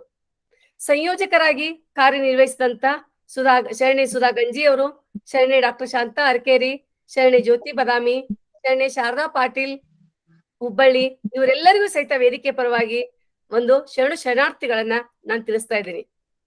ಜೊತೆಗೆ ವಚನ ಮಂಗಳವನ್ನ ಮಾಡಲಿರುವಂತಹ ಗಾನ ಕೋಗಿಲೆ ಶರಣೆ ಪ್ರೇಮಕ್ಕ ಹೊರಟ್ಟಿಯವರಿಗೂ ಸಹಿತ ವೇದಿಕೆಯ ಪರವಾಗಿ ಶರಣು ಶರಣಾರ್ಥಿಗಳನ್ನ ತಿಳಿಸ್ತಾ ಇದ್ದೀನಿ. ಇವತ್ತಿನ ಕಾರ್ಯಕ್ರಮದ ನಿರ್ವಹಣೆಯನ್ನು ಅತ್ಯಂತ ಸೂತ್ರಬದ್ಧವಾಗಿ ವ್ಯವಸ್ಥಿತವಾಗಿ ನಡೆಸಿಕೊಟ್ಟ ಶರಣೆ ಡಾಕ್ಟರ್ ಸುಧಾ ಹುಲ್ಗುಲ್ ಅವರು ನಿರ್ವಹಣೆ ಜೊತೆಗೆ ಸಂವಾದದಲ್ಲಿ ಸಹಿತ ಸಾಕಷ್ಟು ಪಾಲ್ಗೊಂಡು ಸಾಕಷ್ಟು ವಿಷಯಗಳನ್ನ ಚರ್ಚಿಸಿದ್ರು. ಅವರಿಗೂ ಸಹಿತ ವೇದಿಕೆ ಪರವಾಗಿ ಶರಣು ಶರಣಾರ್ಥಿಗಳು. ಶರಣು ಶರಣಾರ್ಥಿಗಳು ಮೇಡಮ್. ಈ ಒಂದು ಶ್ರಾವಣ ಮಾಸದಲ್ಲಿ ಪ್ರತಿದಿನ ನಿರಂತರವಾಗಿ ಈ ಒಂದು ಸತ್ಸಂಗ ನಡೀತಾ ಇದೆ. ತಾವೆಲ್ಲರೂ ಪ್ರತಿದಿನ 5 ಗಂಟೆಗೆ ಹಾಜರಾಗ್ತೀರಿ ಅನ್ನೋ ಆಶಾಭಾವನೆಯೊಂದಿಗೆ ನನ್ನ ಇವತ್ತಿನ ಶರಣು ಸಮರ್ಪಣೆಯನ್ನು ಮುಗಿಸ್ತಾ ಇದ್ದೀನಿ. ಎಲ್ಲರಿಗೂ ಶರಣು ಶರಣಾರ್ಥಿಗಳು. ಶರಣು ಶರಣಾರ್ಥಿ. ತುಂಬಾ ತುಂಬಾ ಧನ್ಯವಾದಗಳು ದಾನಮ್ಮ ಜಳಕಿ ಅಕ್ಕನವರೇ. ಶರಣು ಸಮರ್ಪಣೆ ತುಂಬಾ ಹೃತ್ಪೂರ್ವಕವಾಗಿ ಅಚ್ಚುಕಟ್ಟಾಗಿ ನಡೆಸ್ಕೊಟ್ಟಿದ್ದೀರಾ. ಈಗ ಶರಣು ಮಂಗಳ ಅವನ್ನ ಶರಣೆ ಪ್ರೇಮಕ್ಕ ಅವರು ನಡೆಸಿಕೊಡ್ಬೇಕಾಗಿ ವಿನಂತಿಸ್ಕೊಳ್ತಾ ಇದ್ದೇನೆ. ಎಲ್ಲರಿಗೂ ಶರಣು ಶರಣಾರ್ಥಿ. ಕೇಳಿಸ್ತಾ ಇದೆಯಾ ಅಕ್ಕವ್ರೆ? ಹಾ, ಕೇಳಿಸ್ತಾ ಇದೆ ಅಕ್ಕ. ಕೇಳಿಸ್ತಾ ಇದೆ. ಇವತ್ತಿನ ಉಪನ್ಯಾಸ ಬಹಳ ಚೆನ್ನಾಗಿತ್ತು. ಶರಣರು ಮತ್ತು ಯೋಗ ಇದ್ರ ಬಗ್ಗೆ ಒಂದೇ ಶಬ್ದ ಹೇಳ್ಬೇಕು ಅಂದ್ರೆ, ಇದನ್ನ ನಾವು ಜೀವನದಲ್ಲಿ ಅಳವಡಿಸ್ಕೊಂಡು ದಿನನಿತ್ಯ ಪ್ರಾಕ್ಟೀಸ್ ಮಾಡಿದಾಗ ನಮ್ಗೆ ಅನುಭವ ಆಗುತ್ತೆ ವಿನಃ ಹಾಗೆ ಬಾಯಿ ಮಾತಲ್ಲಿ ಹೇಳಿದ್ರೆ ಎಷ್ಟು ಮಟ್ಟಿಗೆ ಹೋಗುತ್ತೋ ಗೊತ್ತಿಲ್ಲ ನಮ್ಗೆ. ಬಟ್ ಬಹಳ ಚೆನ್ನಾಗಿತ್ತು. ಈಗ ನಾನು ಅಕ್ಕ ಮಹಾದೇವಿಯವರ ಒಂದು ವಚನನ ಹೇಳ್ತೇನೆ. ಕೋಲದೂದಿಯ ಕೊಡಗನಂತೆ ಕೋಲ ತುದಿಯ ಕೊಡಗನಂತೆ ನೇಣ ತುದಿಯ ಬೊಂಬೆಯಂತೆ ನೇಣ ತುದಿಯ ಬೊಂಬೆಯಂತೆ ಆಡಿದೆನಯ್ಯ ನೀನಾಡಿಸಿದಂತೆ ಆಡಿದೆನಯ್ಯ ನೀನಾಡಿಸಿದಂತೆ ಕೋಲ ತುದಿಯ ಕೊಡಗನಂತೆ ಕೋಲ ತುದಿಯ ಕೊಡಗನಂತೆ ನೇಣ ತುದಿಯ ಬೊಂಬೆಯಂತೆ ಆನು ಇದ್ದೇನಯ್ಯ ನೀನು ಇರಿಸಿದಂತೆ ಆನು ಇದ್ದೇನಯ್ಯ ನೀನು ಇರಿಸಿದಂತೆ ಆನು ನುಡಿವೇನಯ್ಯ ನೀನು ನುಡಿಸಿದಂತೆ ಆನು ನುಡಿವೇನಯ್ಯ ನೀನು ನುಡಿಸಿದಂತೆ ಜಗದ ಯಂತ್ರವಾಹಕ ಚನ್ನ ಜಗದ ಯಂತ್ರ ವಾಹಕ ಚನ್ನ ಮಲ್ಲಿಕಾರ್ಜುನ ಸಾಕೆಂಬನಕ ಮಲ್ಲಿಕಾರ್ಜುನ ಸಾಕೆಂಬನಕ ಕೋಲದೋದಿಯ ಕೊಡಗನಂತೆ ಕೋಲದೋದಿಯ ಕೊಡಗನಂತೆ ನೇಣ ತುದಿಯ ಬೊಂಬೆಯಂತೆ ನೇಣ ತುದಿಯ ಬೊಂಬೆಯಂತೆ ಆಡಿದೆನಯ್ಯ ನೀನಾಡಿಸಿದಂತೆ ಆಡಿದೆನಯ್ಯ ನೀನಾಡಿಸಿದಂತೆ ಕೋಲದೋದಿಯ ಕೊಡಗನಂತೆ ಕೋಲದೋದಿಯ ಕೋಲದೋದಿಯ ಕೋಲದೋದಿಯ ಕೊಡಗನಂತೆ ನೇಣ ತುದಿಯ ಬೊಂಬೆಯಂತೆ. ಎಲ್ಲರಿಗೂ ಶರಣು ಶರಣಾರ್ಥಿ. ಎಲ್ಲರೂ ಶರಣಾರ್ಥಿ. ಎಲ್ಲರೂ